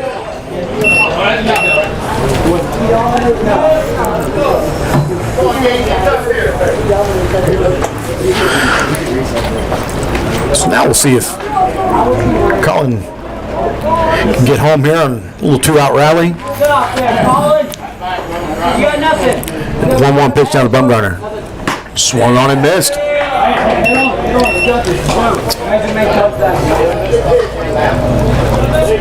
1 ball, 2 strikes. And Bumgarner here at the bottom of the 3rd. Wind's picking up. It sure is. Blowing these wasps around. Hope it doesn't make them mad. Swung on, hit in the air, down in the left field. Dryer, good jump. He's coming. The throw comes towards home. Bumgarner gets caught up. Oh, that's going to be wide. Bumgarner's going to get all the way to 3rd. No, he doesn't go. He holds up a 2nd. That's all right in scoring position there. Yeah, big RBI there for Bumgarner.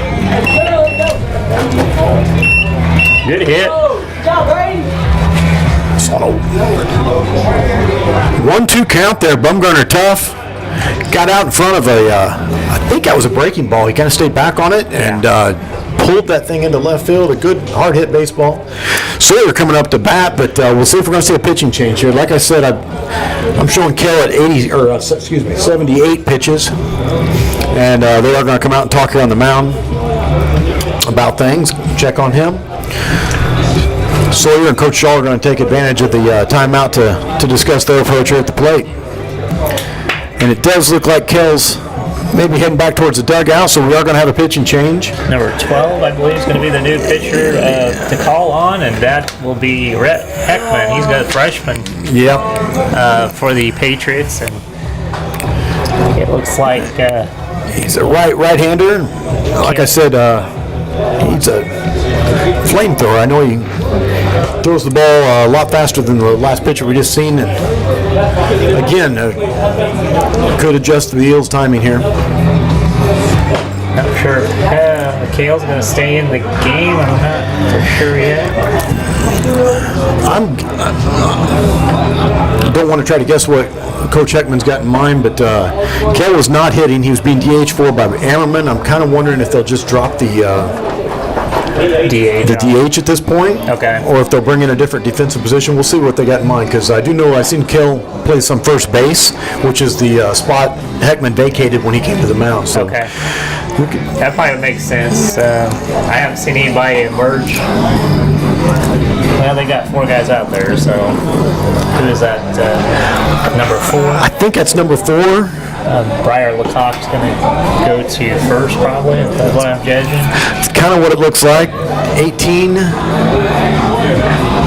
Kind of hard to read the small numbers there on the front of the jerseys, but I think that's 18 Ammerman, who was the DH. It looks like they moved him over to second. I'm not sure they're lined up right now. They're all just kind of huddled around the mound, so I'm not positive they're lined up in their positions, but could make us look pretty foolish here in a minute, right, when they go to outfield. That's right. Yeah. It would be the first time for me, Shane. 18 is going to first. That is Ammerman, I believe. So, yep, Ammerman. They dropped the DH. Kell's day is done on the mound. And I gave up 2 earned runs there, didn't he? Yep. Surrendered 5 runs, only 2 earned, and 2 2/3 innings of work. Caden Sawyer, the Eels batter, he's got a runner in scoring position out there, which is Bumgarner, who just had the big RBI single to left. And here's the first pitch to Sawyer from Heckman. And it hit him. I'm sure Caden right now is wishing he'd seen the slower pitcher if he's going to get hit. Yeah, that one had to hurt. Yeah.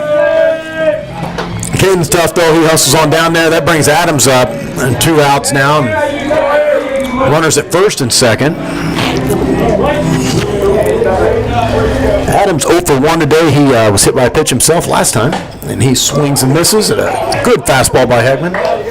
Pretty good opportunity here with runners on first and second for Adams. I think you said he was our leading batting average on the team. So. Yeah, start of the day, Adams was swung on and missed. 2 quick strikes on Adams after the hit, after hitting Sawyer. You can see now we're making late cuts after got to make an adjustment here with the pitching change.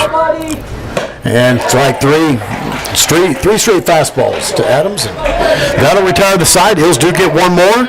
We've played 3. They leave 2 stranded, but add 1, and the Eels now lead 5-1 after 3 innings.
We're back down here at Clay City. Noah Atkinson still on the hill for the Eels. Number 3, Trevino, the left fielder for Owen Valley, is leading things off. He's 0 for 1 today. No changes in the Eels defense from what we've seen all day. First pitch to Trevino. Off-speed pitch for a called strike.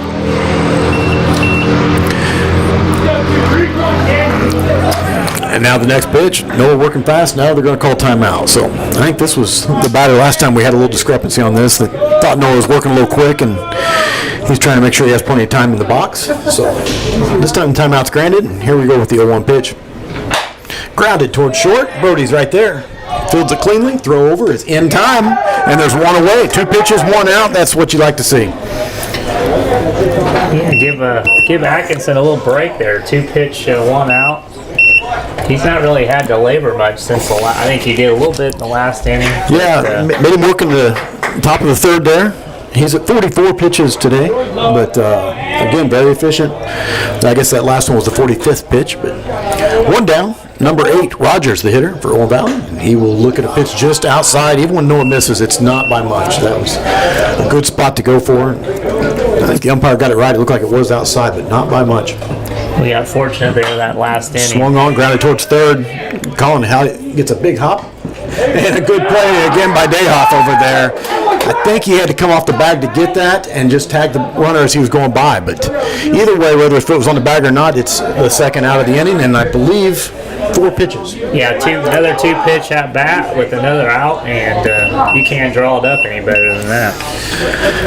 And I'm sure Coach Heckman, I would not be surprised if he has the take sign on here. You do not want to take a chance of giving a pitcher a 5-pitch inning. Yeah. And so here's the first pitch. We'll see if he was not taking. He did end up taking, but he checked his swing on a curveball in the dirt for ball 1. Very surprised he's even thinking about swinging now. Like I said, you don't want to give the pitcher too much of an easy inning. But now we got a 1-0 count. Here it comes. Swung on, drilled towards center. Logan on his horse. He's going back, and it's over his head. That hits off the fence. Logan picks it up, fires it into Shaw. He's going to ground second, but stay there, stand up double. I'll tell you what, some of those balls that are hit just right at you, almost not quite eye level, but pretty close, those are the toughest ones, especially in this wind today. Logan did a pretty good job with that, getting that ball back in and keeping that to a double. Yeah, Shane knows me well enough to know I don't usually take it too easy on Logan, but I'm not sure you could have done much about that. That ball was hit very hard. Logan, I think, it looked like his only reaction was to turn and run backwards, which is all you can do. And the only thing is maybe a little less steaks and some more vegetables, be a little quicker. Could have ran it down maybe if he was a little faster, but now he got a good jump, good run. And so double for Owen Valley, 17 now K. Just a well-hit ball. Yeah, very well-hit ball. That's the first well-hit ball I think they've had today, and that's a testament to how well Atkinson is pitching. Again, starts with a strike, a breaking ball. K's 0 for 1 today. I believe I don't remember how he got out last time. I'll try to look here. This is popped up. This is a problem. Shaw hustling. He's calling for it. And he makes a great catch. Wow, yeah. Oh, my. Yep. What a catch by Shaw. Yep. That's going to get us out of the inning with the runner on second. No runs. I think 1 hit. And after the top of the 4th, Clay City's up 5-1. We'll take a commercial. We'll be right back.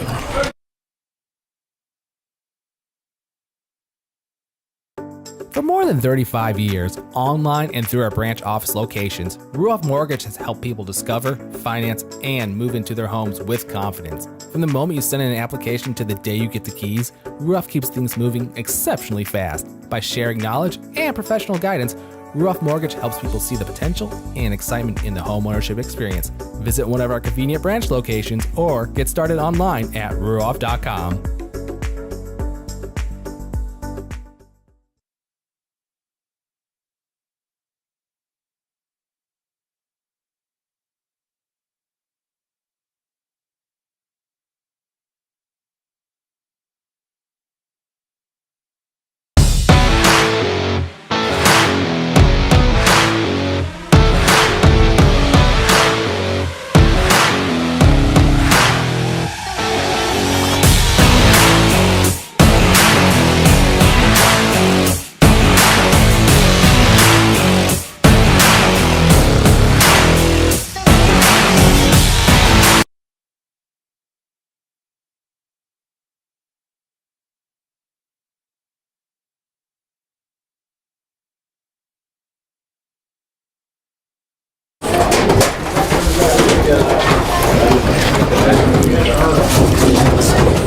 a couple.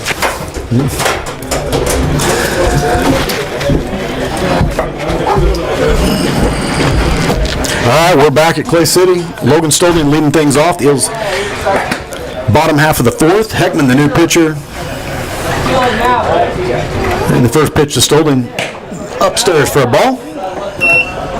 I think Logan had an RBI last time. Yep. That good hit. RBI single to the right last time. New pitcher here gets Heckman. And Logan pops it up. That's going to On be the tough. infield, That they're is having gonna be trouble tough. with it, and he does come back and make the catch. Yeah. Logan got under that just a little bit. I don't know if you can tell, watching the game there at home, but every pop-up, every fly ball is an adventure today. Normally you see a guy camp underneath that fly ball, and he makes that pretty easily, but he probably moved a good 15, 20 feet from his initial look up to make that catch. So Then had to lean backwards. Good catch by the second baseman. Shaw got jammed there. I believe I heard Leather hit it. It was happened right under the press box here, so Brody pops up foul. And now the Eels find themselves in the same situation Horn Valley was in here. We've had 3 pitches, 2 outs. Brody swinging at the first pitch. Logan took 1 ball, I think, and then swung at the second one. So Noah may want to take a couple pitches here. want to be a little bit more patient. Yep. See what I know. The pitcher hit one hit a batter last inning, so just make him throw some pitches. Noah will take a strike. Of course, if you're pitching like that, He's not messing around. We haven't seen him throw 1 breaking ball. He's just bringing straight gas and Noah's going to get a lot of strikes. Here. That was the first breaking ball we've seen. It stays upstairs for a ball. Evens the count at 1 apiece. Think about that. The guy throws harder, and it's going to go farther if you get the bat on it. That's exactly right. Especially with the wind blowing out. Swung on and missed. Got to catch up to it, though. You can see that timing. We talked about those timing issues. We had a little slower. Kale's a little slower pitching, and then he's bringing the heat here. Just outside for a ball. Good pitch by Heckman. 1-2 count to come out and try to paint the corner on the outside. That's an excellent spot.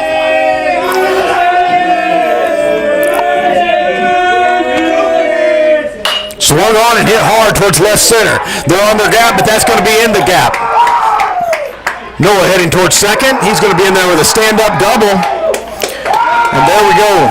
Just exactly what Shane was talking about. Heckman provides the power. Noah just kind of a real simple swing. Didn't try to overpower it. Just connected. Yeah, he drove that ball pretty well. If he kind of would have got a little more walk on that one, hard telling where that would have ended up. Exactly. That just had a little too much topspin to carry over the fence, but it still one-hopped, I think, the fence in left center. And the young man batting now has the quickest bat in the Eels lineup. I can almost assure you that. Zane Keller, this is his type of speed. So we'll see if Zane can do something here. He's going to look at the first pitch down low for a ball. I texted my dad the other night when we seen that boy throwing so hard at Linton. I said, this is Zane's speed in a short field to left. And I said, I wouldn't be surprised if Zane goes yard. And first pitch, what do you think happened? Yeah. So I wouldn't mind seeing it again. I was thinking the same thing. Zane takes a big cut. I think Zane was thinking about it right there, too. Yeah, of all the times, look at the flag. It's no wind right now. The wind has just quit. I'm looking down there at the right field. Flag is actually not moving at all. Not moving at all. First time. Oh, we got a balk. Horton messing with the pitcher out there.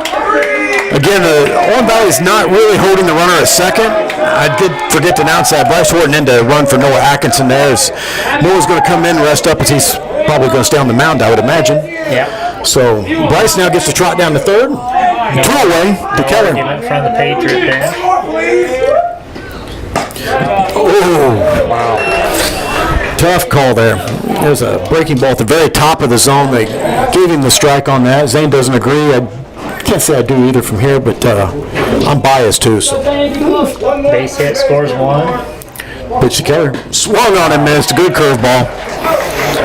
And credit to Heckman there. Recognized, I think, Zane not going to have trouble catching up to his fastball, so he did go to the curveball more than what we'd seen him, and was able to get Keller out on strike. So we've played 4, and Owen Valley coming up to hit.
All right, we're back here at Clay City. Ammerman leading things off for Owen Valley. Noah Atkinson still the pitcher. Ammerman had the first hit of the day for the Patriots. He'll take a called strike on the outside corner.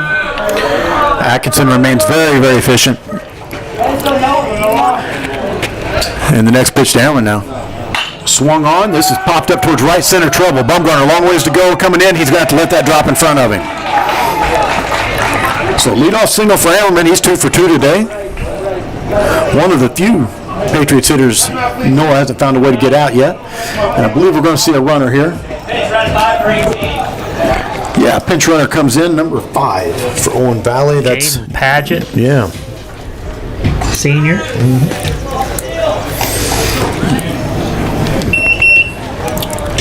So leadoff runner on.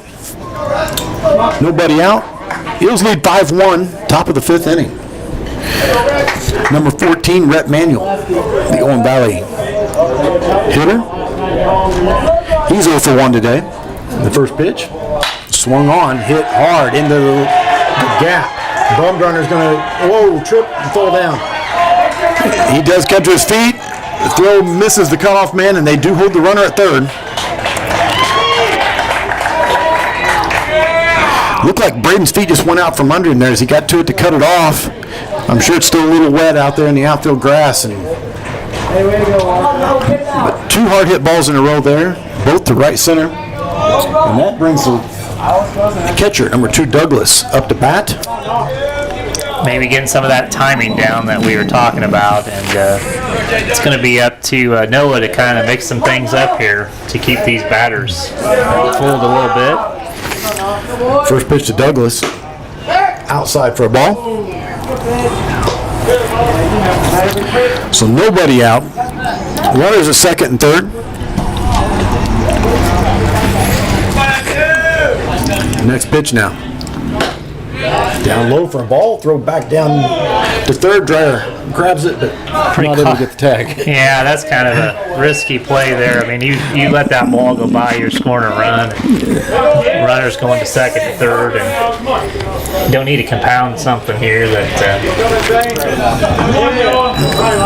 make them earn it, right? Yeah, that's exactly right. Now we're down 3-0. Somebody's burning trash here in Corey. Clay City, sorry.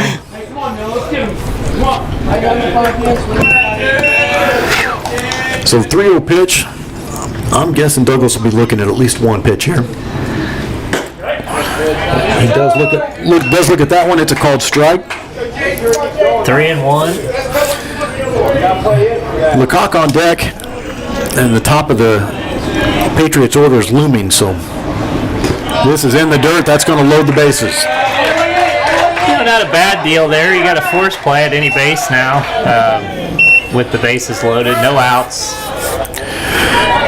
Yep, they're loaded, and the infielders came in for the Eels. I see Zane Killer's on the grass. Brody's just maybe a step behind it. Dreyer and Dayhoff both all the way into the grass as well. So they're setting up that force. The Eels defense thinking they're going to come home here. First pitch, just outside for a ball. Not sure if the way Johnson caught that, I'm wondering if him and Atkinson got their signs mixed up a little bit there. He looked like he was expecting that ball to drop. So we'll see here, 1-0. Noah down low again for a ball. Yeah, the first signs today of Noah struggling a little bit with his command. Hope we can get it back together here. He's at 60 pitches today. Got to really battle back here. 2-0. And it's just swung on and fouled off the batter's foot.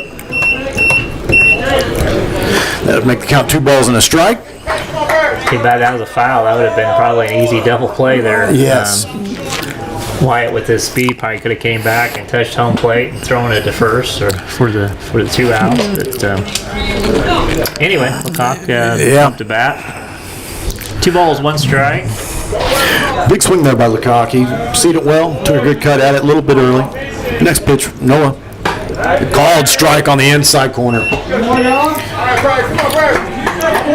And I'm going to tell you, with that placement, I don't think he's looking at anything inside. If I'm Noah, I'm probably coming in on his hands again. Need a strikeout. 2-2 count. Here's the pitch. Swung on ground towards Zane. He fields it cleanly. Throws home. And the throw's wide. Man. This is going to score 2 runs. Johnson gets by him. Now hits the runner and gets away. And here comes the 3rd run in.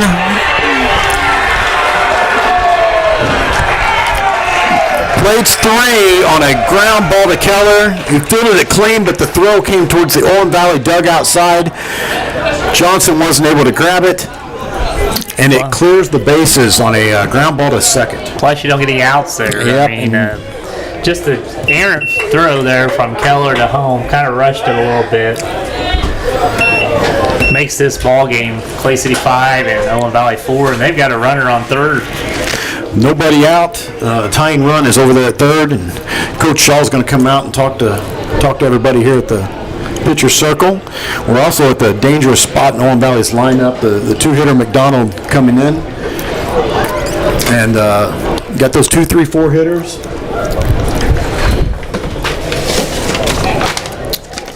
Yeah, you hate to see that. Atkinson was cruising there through 4 innings, and just a little bit of command issue. I think he walked a couple batters, and yep, kind of got behind the count. And the air there cost 3 runs there. And a little bit of unfortunate, the throw back to Atkinson hit a runner and brought the 3rd run in, I believe. Right? Yeah, Johnson turned and threw hard back to Atkinson. Actually, I think it got 2 runs in from that spot, maybe, but maybe not. I can't remember now if it was 1 or 2. But yeah, errors compound errors. And now Eels in a little bit of trouble here. McDonald batting. First pitch to him is grounded towards 3rd, foul. He's 0 for 2 today. Again, tying run over there at 3rd base. Nobody out in the inning.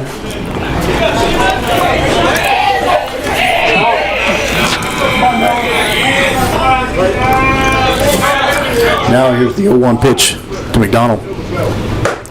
Good pitch by Atkinson. He takes it upstairs for a ball, but I like the spot. Noah was thinking about trying to get him to chase a hard one there. Coming back 1-1 now. Swung on and fouled straight back. They definitely got their timing down now. They're not getting cheated on their cuts at all. That was a good hack there by McDonald. And fouled it straight back. That usually tells you the hitter's right on the speed. I wouldn't be surprised to see us make a pitching change here, either in this inning or the next inning. So. Yeah, Noah's 67 pitches. That was number 68. There was ball upstairs. I thought he might go with the breaking ball there, but tried the high fast ball again. Now 2-2 pitch. Swung on, grounded towards short. Brody fields it. Picks it up, throws across. Another good scoop by Dayhoff that does get the run in. Ties the game at 5, but the Eels record the out. So I believe that's 4 picks over there from Dayhoff today at first base. Earned his keep. Yeah, doing a good job over there at first. Game's all tied up here in the top of the 5th. We kind of knew it would, Owen Valley is too good a team not to be in this kind of situation of game. So 5-5, brand new ball game. All 5s here. It's 5-5 in the 5th. Oh, I'm not sure what happened there. Looked like Wyatt just missed the throw coming in and went right off the umpire. Wyatt turns and apologizes to him, but that's inside pitch. There's a called strike. So we've got a 1-1 count, one down.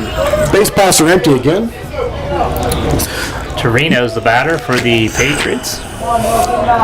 He's 0 for 2 today. Next pitch, another good spot. Called strike at the bottom of the zone. Trevino did not like it, and it's not a hitter's pitch for sure, but that's where Noah wants to be. That's hard to do anything, hit that ball hard. This is punched foul. Very, very late cut by Trevino, just trying to stay alive up there. He did not like the pitch, and he spoiled a good one by Atkinson. 1 ball, 2 strikes, 1 out. So we have a Owen Valley Patriot. Trading a foul ball. Yep. And we'll do the 1-2 pitch again. Coming back to Trevino here. Upstairs for a ball. Good discipline by Trevino not to chase that. Hard one to look at. Now the 2-2 pitch. Swung on, fouled back. We'll have to do the 2-2 pitch again. Same mindset, anything close. Owen Valley definitely making Atkinson work here in the 5th inning. 74 pitches now for Noah. Stop. And the next pitch. Swung on and missed. Got him with the strikeout. Good at bat by Trevino. Even better pitching by Atkinson. So 2 down now. Nobody on. The 4-hitter Rogers, number 8, coming up to bat for Owen Valley. He's 0 for 2 today. 3rd time through the lineup now for the Patriots to face Atkinson. We're definitely seeing better cuts. Here's a curveball. Big hop over to the dryer. And again, a little bit of a low throw, but this time Trey's able to scoop it without having to pick it. So high, just high enough. Trey was able to turn the glove over, squeeze it to put the leather to it. Final out. Owen Valley scores 4, though, to tie it 5-5 after 4.5. We'll come back with the Eels top after this.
All right, back down here at Clay City.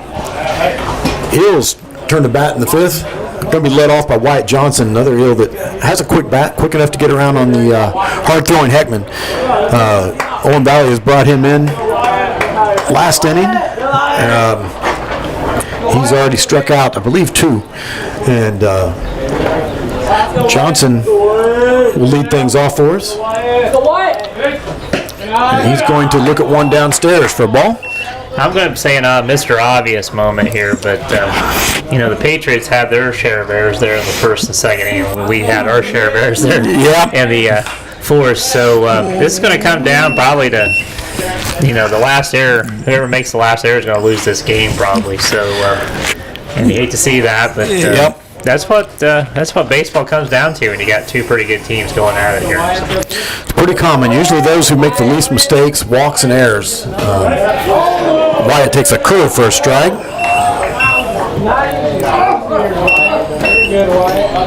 So 1 ball, 2 strikes now to Johnson. And now Heckman coming back. Curveball, fouled off his foot. And we'll do it again. So Wyatt staying alive there on another curveball. And I've heard Heckman's one of the best prospects pitchers around the area here, and I've been impressed with what I've seen so far, Shane. He definitely got a good fastball, and now he's mixing his curveball in, so that's tough on hitters. Yeah, I was hopefully we can make the adjustment here in the short number of innings we have left in this game, and we can. I know we're going 7 here, but if it stays this way, we can go 7, 8, 9 innings. We can probably get around on him. So we definitely got the hitters that can get there. Wyatt swings and misses. Good high fastball from Heckman, and that'll retire the first batter. Be interesting to see who Clay City brings out next inning on the mound. If they're going to bring in Keller or even Shaw, I don't know. Those two guys, I think, are available to pitch today. Yeah, and both of them have been very, very good all year, so you can't really go wrong. We'll just see what Coach Shaw prefers. And I'm not saying Atkins is done. I'm just saying that, they've been through the lineup 3 times, and in that 4th inning there, the Patriots are getting his timing down. So, you can maybe squeeze 1 more 2 innings out of him, but he's going to have to change some things up. His pitch count's getting up there, too, and it is warmer today, so you could probably stretch that number a little bit. But, we'll see what Coach Shaw decides.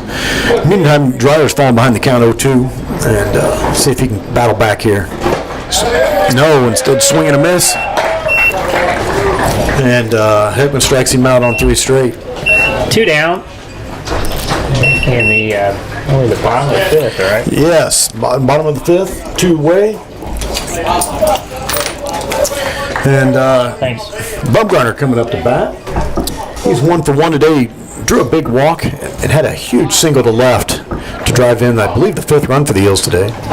And he swings and hits this one, got jammed. Slow roller out to second. Second baseman scoops it up, throws over in time, and that'll retire the side. Eels go in order, 1, 2, 3. We've played 5 here at Clay City. And the score, Clay City 5, Owen Valley 5.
All right, back here at Clay City, we did see a pitching change. Brody Shaw in to do the pitching for the Eels.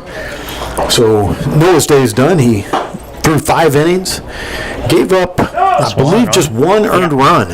And excellent effort by Noah, as has been all year. That's what he's done. And Brody's been sharp as well. He looked really good at Linton the other night. Hopefully he can stay hot. Number 12, Heckman, who's the new Owen Valley pitcher, he's going to be the leadoff hitter for the Patriots this inning. Had a few defensive changes as Shaw came from shortstop in to do the pitching.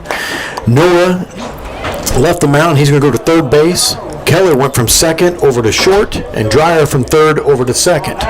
The rest of the Eels defense stays the same. Adams, Stoling, and Bumgarner from left to right in the outfield. Johnson doing the catching, and Dayhoff, who's having a really good defensive day over there at first, remains at first. Heckman steps in to face Shaw. Shaw makes an adjustment with the pants. The Eels looking sharp today with their new pinstripe uniforms just arrived this week. I really like them. And Shaw will adjust the cap. He'll look in and get the sign from Johnson. Here we go. Let's pitch inside for a ball. Heckman today 1 for 2 at the plate. Next pitch. Up and in for a ball. So Brody behind 2-0. Usually I can grab my game changer there and find out exactly how a player performed in each of their at-bats, but for some reason it's not working today when I click on that, so I just know Heckman somehow reached. And this is popped up. Kind of reached for it.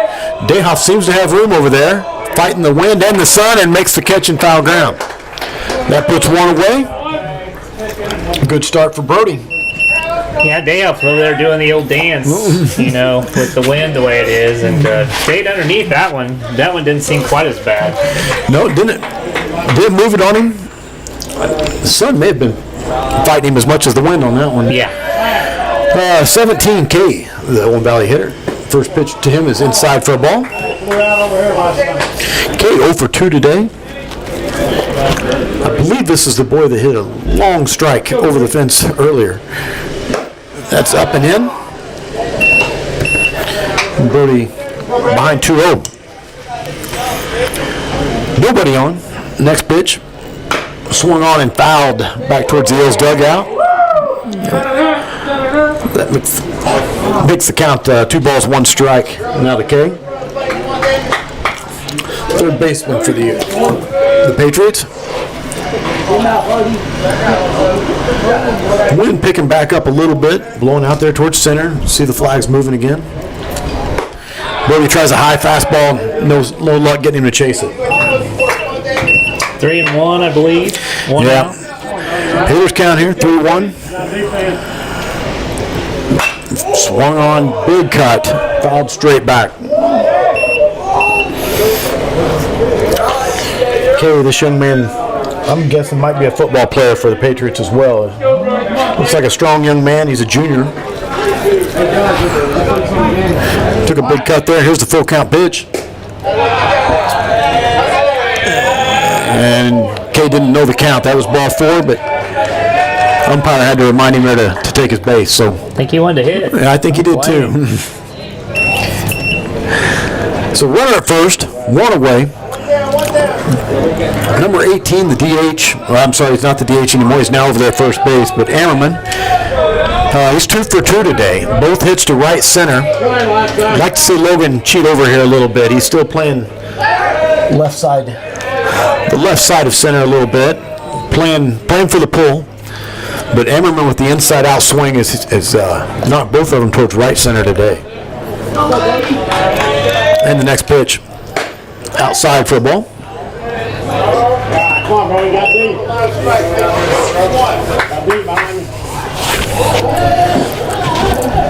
Trey holding the runner over there at first. Fairly modest lead. He doesn't appear to be going.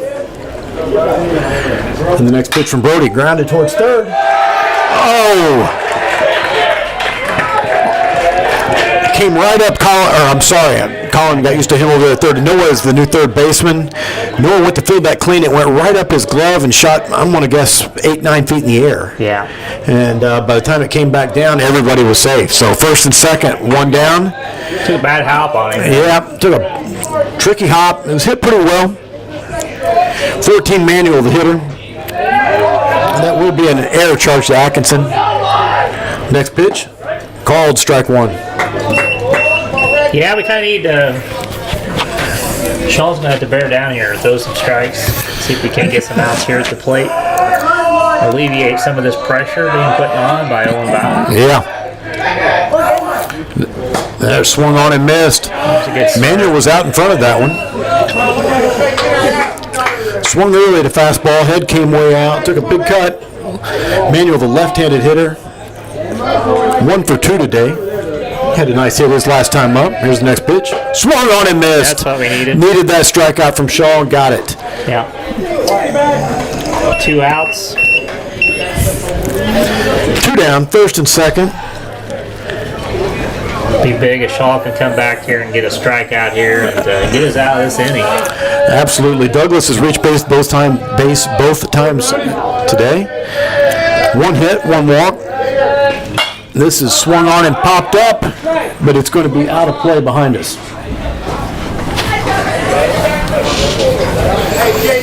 It's a long strike. So, no balls, 1 strike. I believe we're going after some baseballs here. The umpires ran out, and Coach Hayes brings out a fresh set of baseballs. We got some new ones up here we can throw at them. Yeah. My daughter comes in the booth.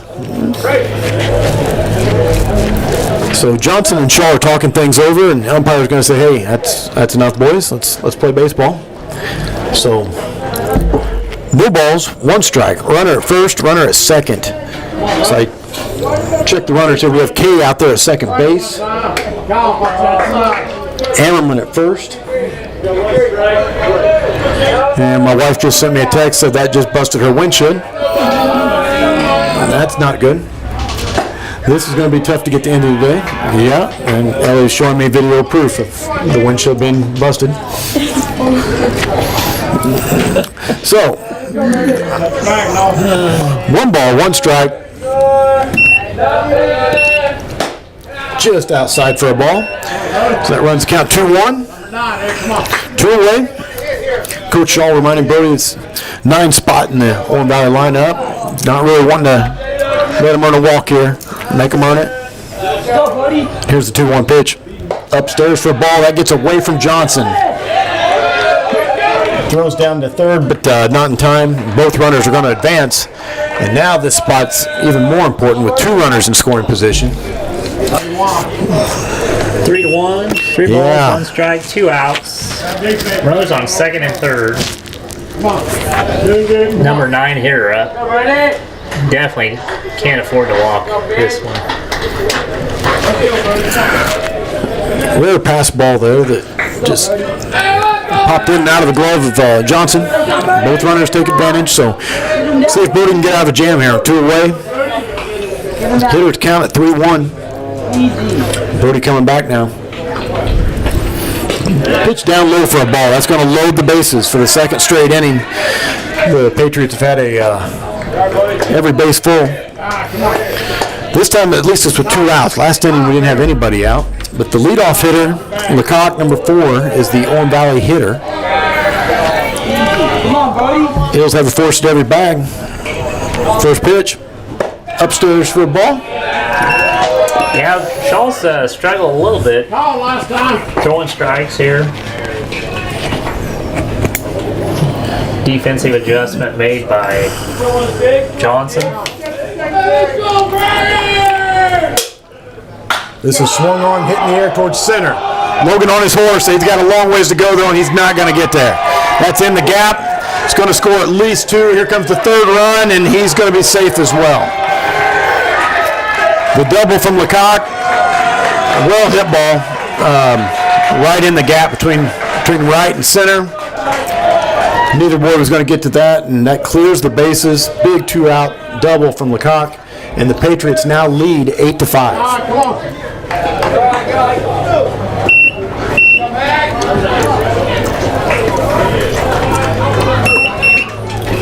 2 away. The runner, Lecoq at second after the double.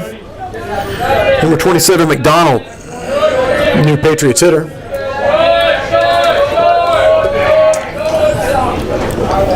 Swung on and fouled off on a curveball. Brody now ahead in the count. No balls in a strike. Last time, be ready. On the ground here. We have timeout here on the field. Looks like we're going to have a... Tying the shoe. Yeah, tying the shoe short. Zane got that taken care of. And get the old duct tape out again. Mm-hmm. I know these kids, freshmen basketball, they every time tie the shoe. Tie your shoe. No balls in a strike now. Next pitch. Swung on and missed. McDonald behind 0-2.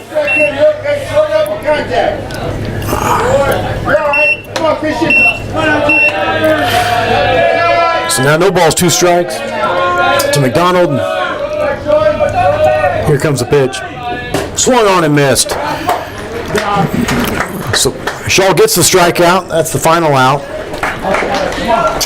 And unfortunately, though, the damage was already done on a bases clearing double by Lecoq.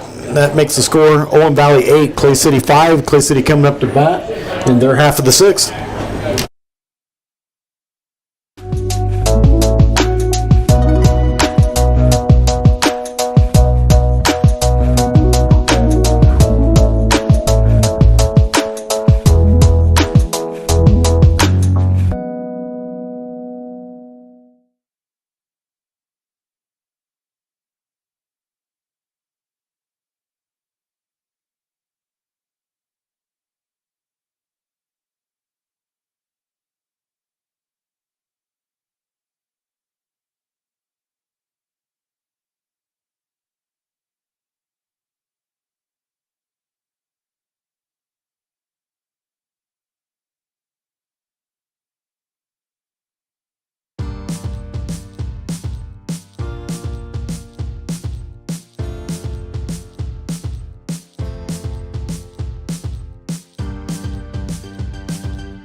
All right, back here at Clay City.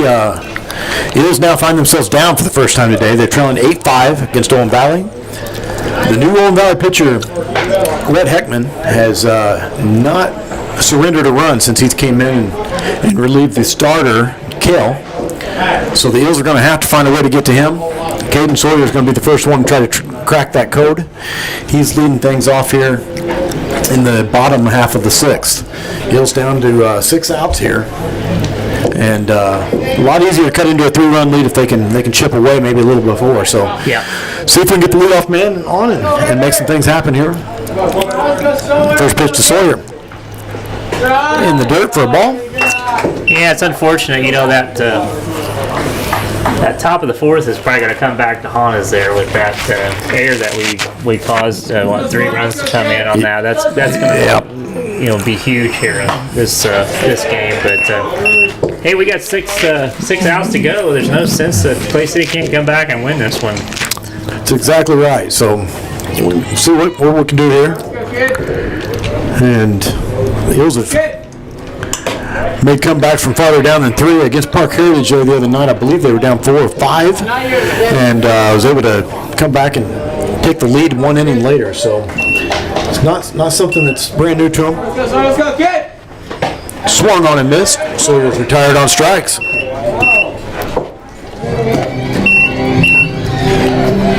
As I reset the counts here. 1 away. That brings the leadoff hitter Adams up. He struck out his last time. He was the first ill hitter, I think, to come in and face Heckman.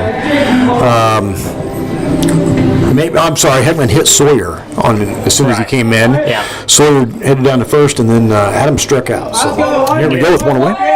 Give Heckman credit, because after that first hit batter, the one he faced first time, I thought, wow, it's going to be kind of shaky, but he really settled down and has really settled down into a pretty good groove here for the Patriots. Absolutely.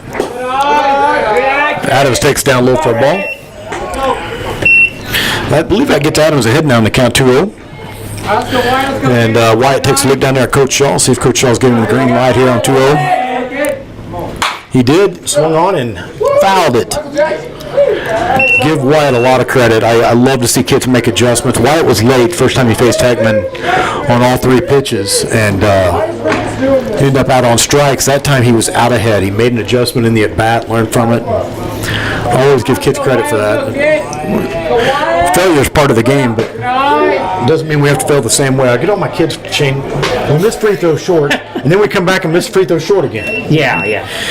No, I don't like to miss them at all, but you know me well. I get on my kids pretty hard too. So and Adams draws the walk on 5 pitches. That brings up Stolding. He popped up to second last time up. And see if he can get his hands on top of one here and straighten it out, because he had the timing on Heckman down, just got his hands under it a little bit and back to Adams there.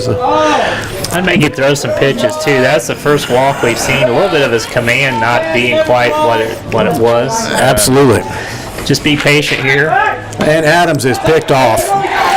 He was sleeping over there at first, and Heckman just turned and flipped it over to first base and caught Adams asleep there. Lesson at home, make sure you have your sign before you step off that bag. It looked like he may have been trying to see what Coach Shaw was doing. So pitch stolen. Logan looks at a curveball away for a ball. Yeah, that's pretty big right there, because that ball he just pitched was passed. He'd be at second. Adams would be at second. Yeah, instead you got no runners, 2 outs. Got a good spot in the Eagles lineup here, 2, 3, 4. Let's go, Logan. Let's go, kid. Coming up to bat. Next pitch to Logan. That's outside for a ball. And again, now that's 6 balls and 7 pitches from Heckman. So make sure we're getting strikes here. Next pitch. Swung on and fouled. Heads up over there. Pretty good cut by Logan. Looked like he was a little late to the game on that one on an outside pitch. Let's go, Logan. Let's go, kid. Now Heckman coming back 2-1. Logan looks at a ball outside. That ring count 3-1. Hitter's count here for Logan. Hopefully he's swinging hard, but stuff in the zone. If it's there, 3-1 pitch. In the dirt for a ball. Logan draws the 2-out walk. And that brings Brody Shaw up. See if he can help himself out here. And then, again, the pickoff move. That's a costly mistake. Looks even more now as we see Heckman with a little bit of command issues for the first time since he's came in. He hit Sawyer, and then I think he retired about every batter except for Atkinson, pretty much in order. And now back-to-back walks. The pickoff, though, at first has resulted in the second out of the inning. So puts a little more pressure on Brody to have to do something here.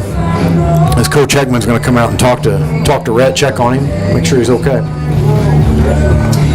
Yeah, and I don't want to state the obvious here. That pickoff move, if he doesn't get picked off, you got scoring. The tie run comes to the plate, and with this win right now, anything can happen. So, especially with these next 3 hitters, Brody, Noah, and Zane, all very much capable of putting something in this jet stream and letting it get out of here. So.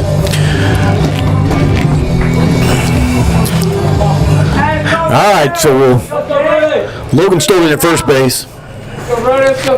Very conservative lead over there. Heckman is going to take a look at him, though. And now he comes home. Brody looks at a pitch away, and maybe a little low for a ball.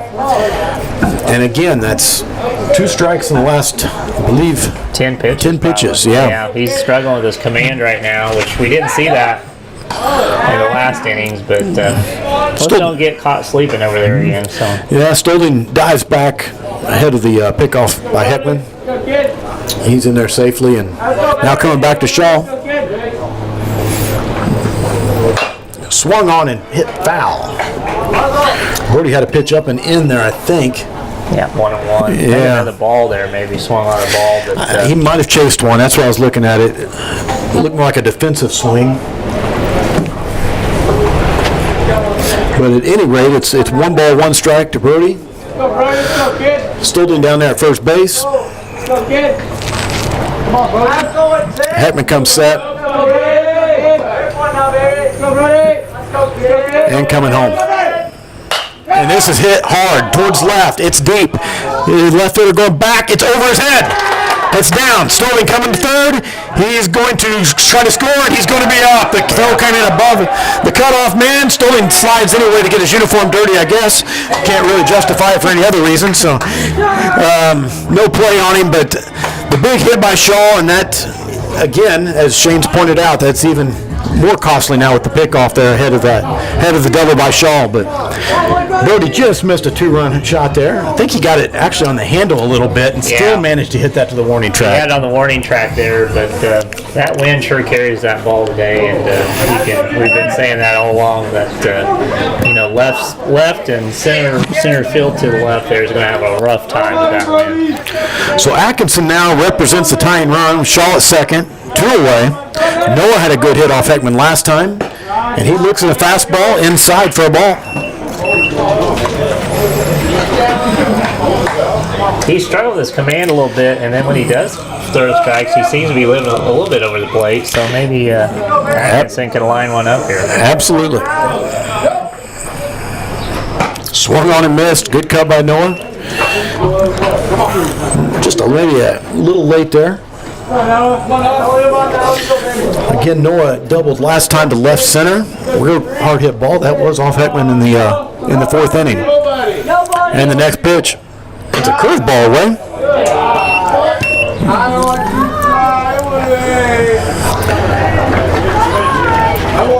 So here we are, bottom of the 6th, 2 away. Shaw out there at second. Noah with a 2-1 count. See if he gets something to hit here. And the pitch. Called strike. That one catches the outside corner. Good pitch by Heckman. Evens the count at 2 as we see 2 balls, 2 strikes, 2 outs across the scoreboard now. Shaw, big lead. Nobody holding him at second. They're going to give him third if he wants it. See if he takes it. He does not. And Noah looks at strike 3. So that'll retire the Eels. They do add on one more on the double by Shaw. After 6 innings, we're heading to the final stretch here, and it is Owen Valley 8, Clay City 6.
All right, back at Clay City. This is the 7th inning. We're at that point in the game where kind of do or die here. So first thing up for the Eels is try to get 3 outs without allowing any more damage. Then they're going to find a way to play a couple more runs to extend the game, or maybe play 3 and win it in a little dramatic. That would be a dramatic end of our 7th. First things first, though, they've got to figure out a way to get Trevino, Rogers, and Heckman out. For the Patriots, Trevino's up first, and the first pitch from Shaw is down low for a ball. Make sure you get one you like. Something up that you like. Come on, Bree. And he'll take a ball. It's got to be exactly what you're looking for. Trevino 0 for 3 today. Next pitch, inside for a ball.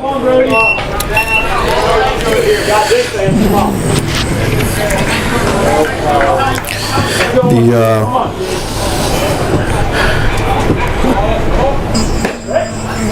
next pitch is a called strike.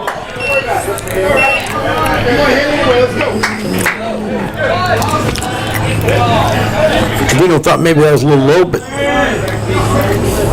nevertheless, here we go, 3-1. Next pitch from Shaw in there for a strike. That'll run the count full. Trevino again doesn't agree with the call.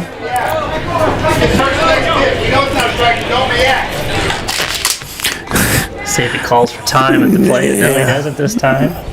And he looks at 3 straight after falling behind 3-0. Yeah. And Trevino with some words for the umpire there.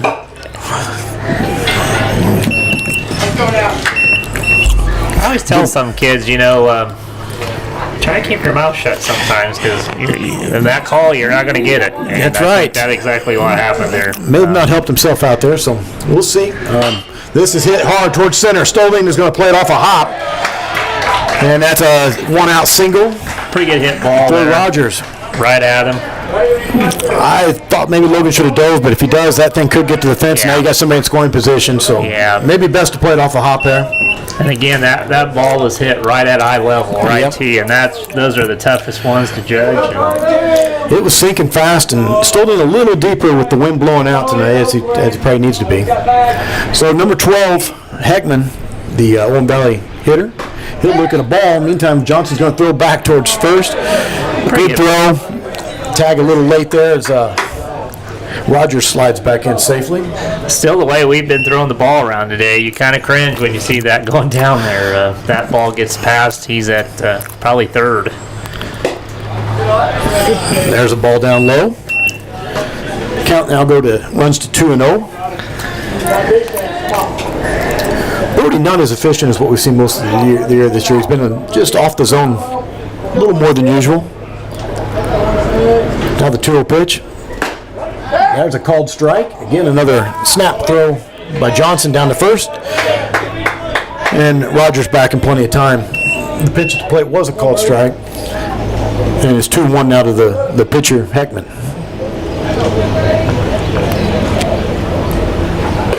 He will check.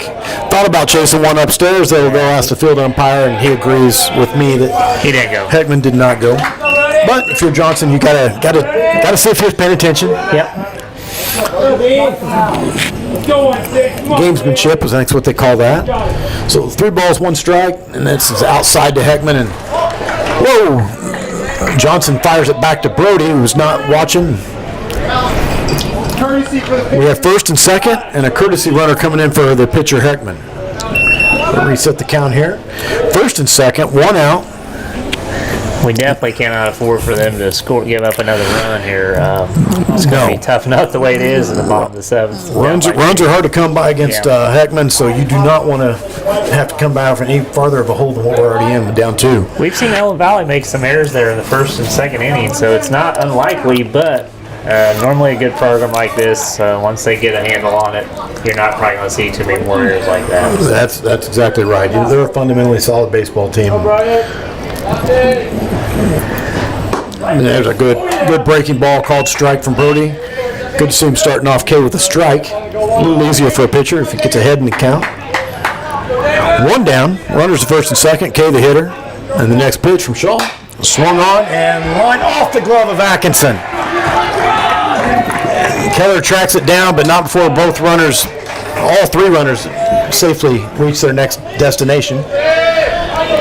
Couldn't see this real well from here. It looked like Atkinson had to jump for that one, and it skimmed the top of his glove, just missed it. Kind of looked like he jumped just a tad bit early there, and he kind of caught the ball in the downward motion of his jump, and right out of the top of his mitt into shallow left field. So base hit, base is loaded. And now the hot-hitting Ammerman, who's reached every time, and on the first pitch he pops it up. Keller very loudly calls it, but that is the infield fly. All the runners just going to stay at their bag, and that's the second out of the inning. So Eels finally find a way to get Ammerman out. He had reached base his first 3 times. Kind of fortunate that he wasn't patient there and jumped on the first pitch and popped out. Yeah, I'd make Shaw throw a little bit longer here. Absolutely. A lot of pressure with the bases loaded, 1 out right there. That's a real good point, Shane. Probably need to see some pitches that time. But anyhow, Eels will take the break. And Brody come back. Ball 1 now to Manuel.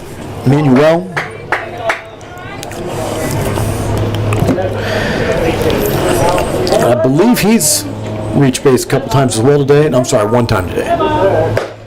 1 for 3. He looks at another ball upstairs, and this is the pressure he's talking about. Now with no place to put him, 2-0 count, Manuel should get something to hit. So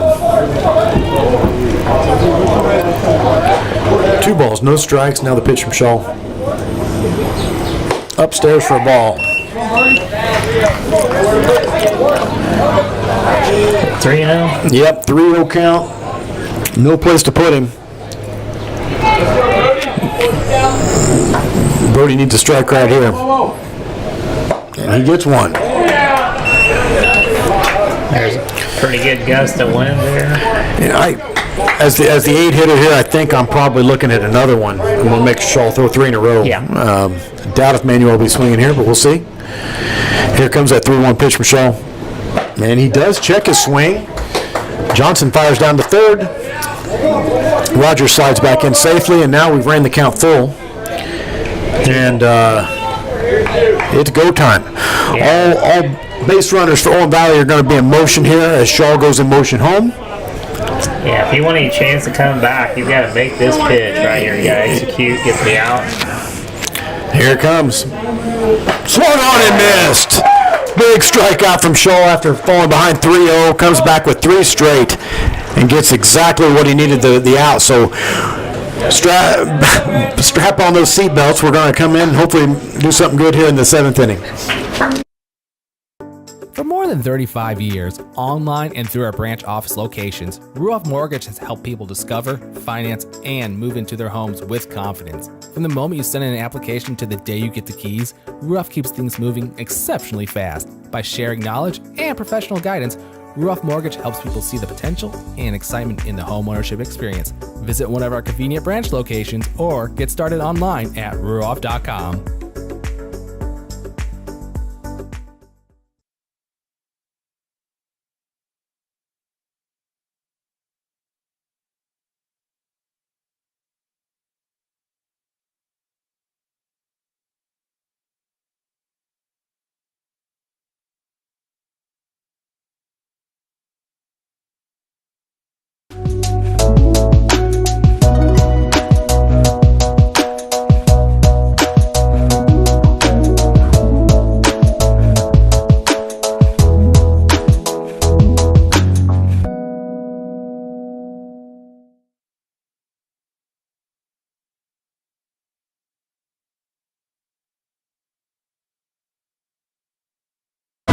All right, we're back at Clay City.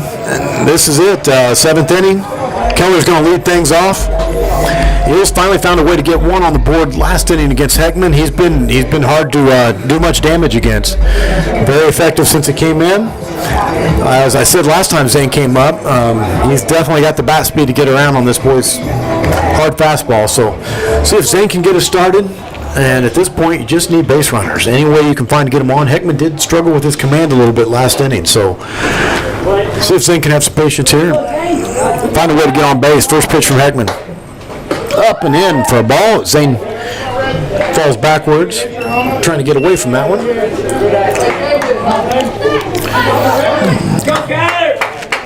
So 1 ball, no strikes. Zane will look down at Coach Shaw, get his sign, calls for time, and now steps back in. Next pitch from Heckman. That called strike. Not what Zane was looking for, though. And if you're going to see that pitch, take it for a strike. It's better to do it early in the count. 1-1 pitch. That one's called strike. Zane didn't like that call. I'm not sure from up here. It looked pretty good. I'm not sure if Zane thought it was low or outside. I'm not positive. So at any rate, 1 ball, 2 strikes. Here we go. That one's outside. Looked like the same pitch. Sure did. It looked like the same pitch. Catcher did have to reach maybe just a little bit. I don't know if he was set up for it. If he'd been set up there the whole time, that might have been a cold strike. So 2-2. Here we go to Zane. Swung on and missed. Heckman, excellent job locating that fastball on the outside part of the plate. Zane not able to grab it out there, and there's 1 away. That brings up Johnson with 1 down.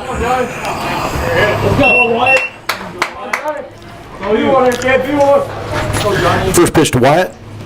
Swung on and missed.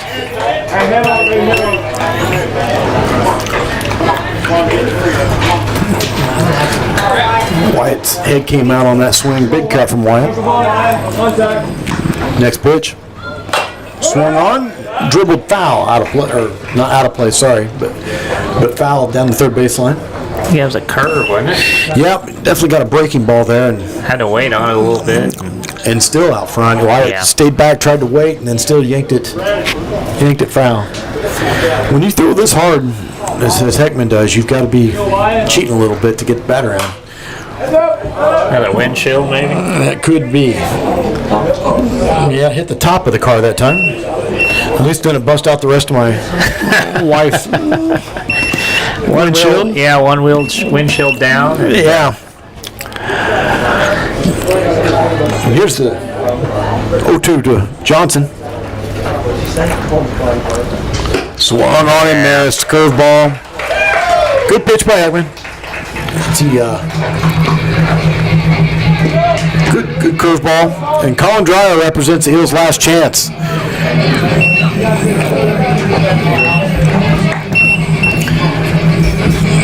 Colin Day is 1 for 3. He's going to step in and try to find a way to get the Eels a base runner here. First pitch to Colin. Oh. Yep, he went. Yep.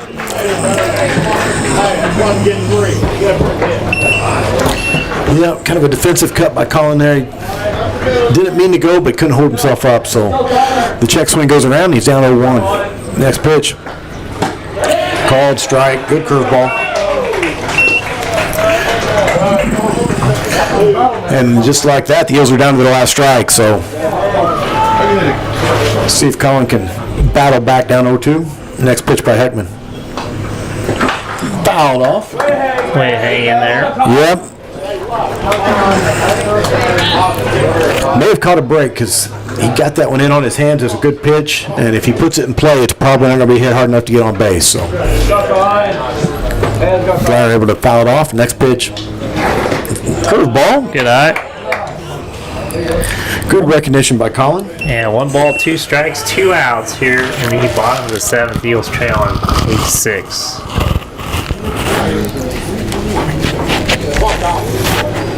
Now the pitch. Swung on, hit up the middle.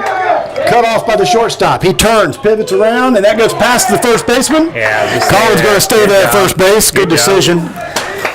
Eels are alive. And just like that, the tying run's going to come to the plate. This time that'll be in form of Braden Bumgarner. Braden's had 1 big RBI today. Also had a really good at bat earlier in the game where he drew a big walk. Also led to an Eels rally. Braden's definitely been instrumental in part of the Eels' 6-run offensive output so far today. And here we go. Reset the count, 2 outs.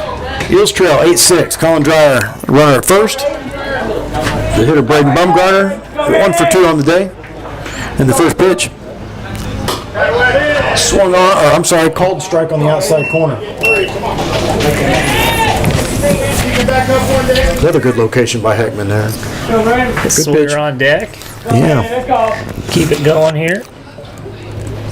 Next pitch to Braden. Down low for a ball. Good block there by the Patriots catcher. Keep that in front of him. Keep Dreyer there at first base. Let's go, Brady. Go, Brandon. 1 ball, 1 strike. And the pitch to Bumgarner. Swung on, hit up the middle towards short. He scoops it up, flips to second, takes the short throw for the out, and that'll finish it up here at Clay City. So hard fought game for the Eels today. They come up a little bit short. A couple big mistakes probably cost them the game. And the Eels fall 8-6. Thanks for being here to Elite Broadcasting. Yep. Thanks for tuning in. We'll be back on the air. I know softball's got a busy week coming up here. I think they play on Tuesday and Thursday, and baseball will be back at it this week as well. We'll try to get some more games on Elite Broadcasting for baseball as well. So for Shane Wyram and Nathan Stolding, thanks for tuning in. The Eels dropped this one 8-6. Have a great evening.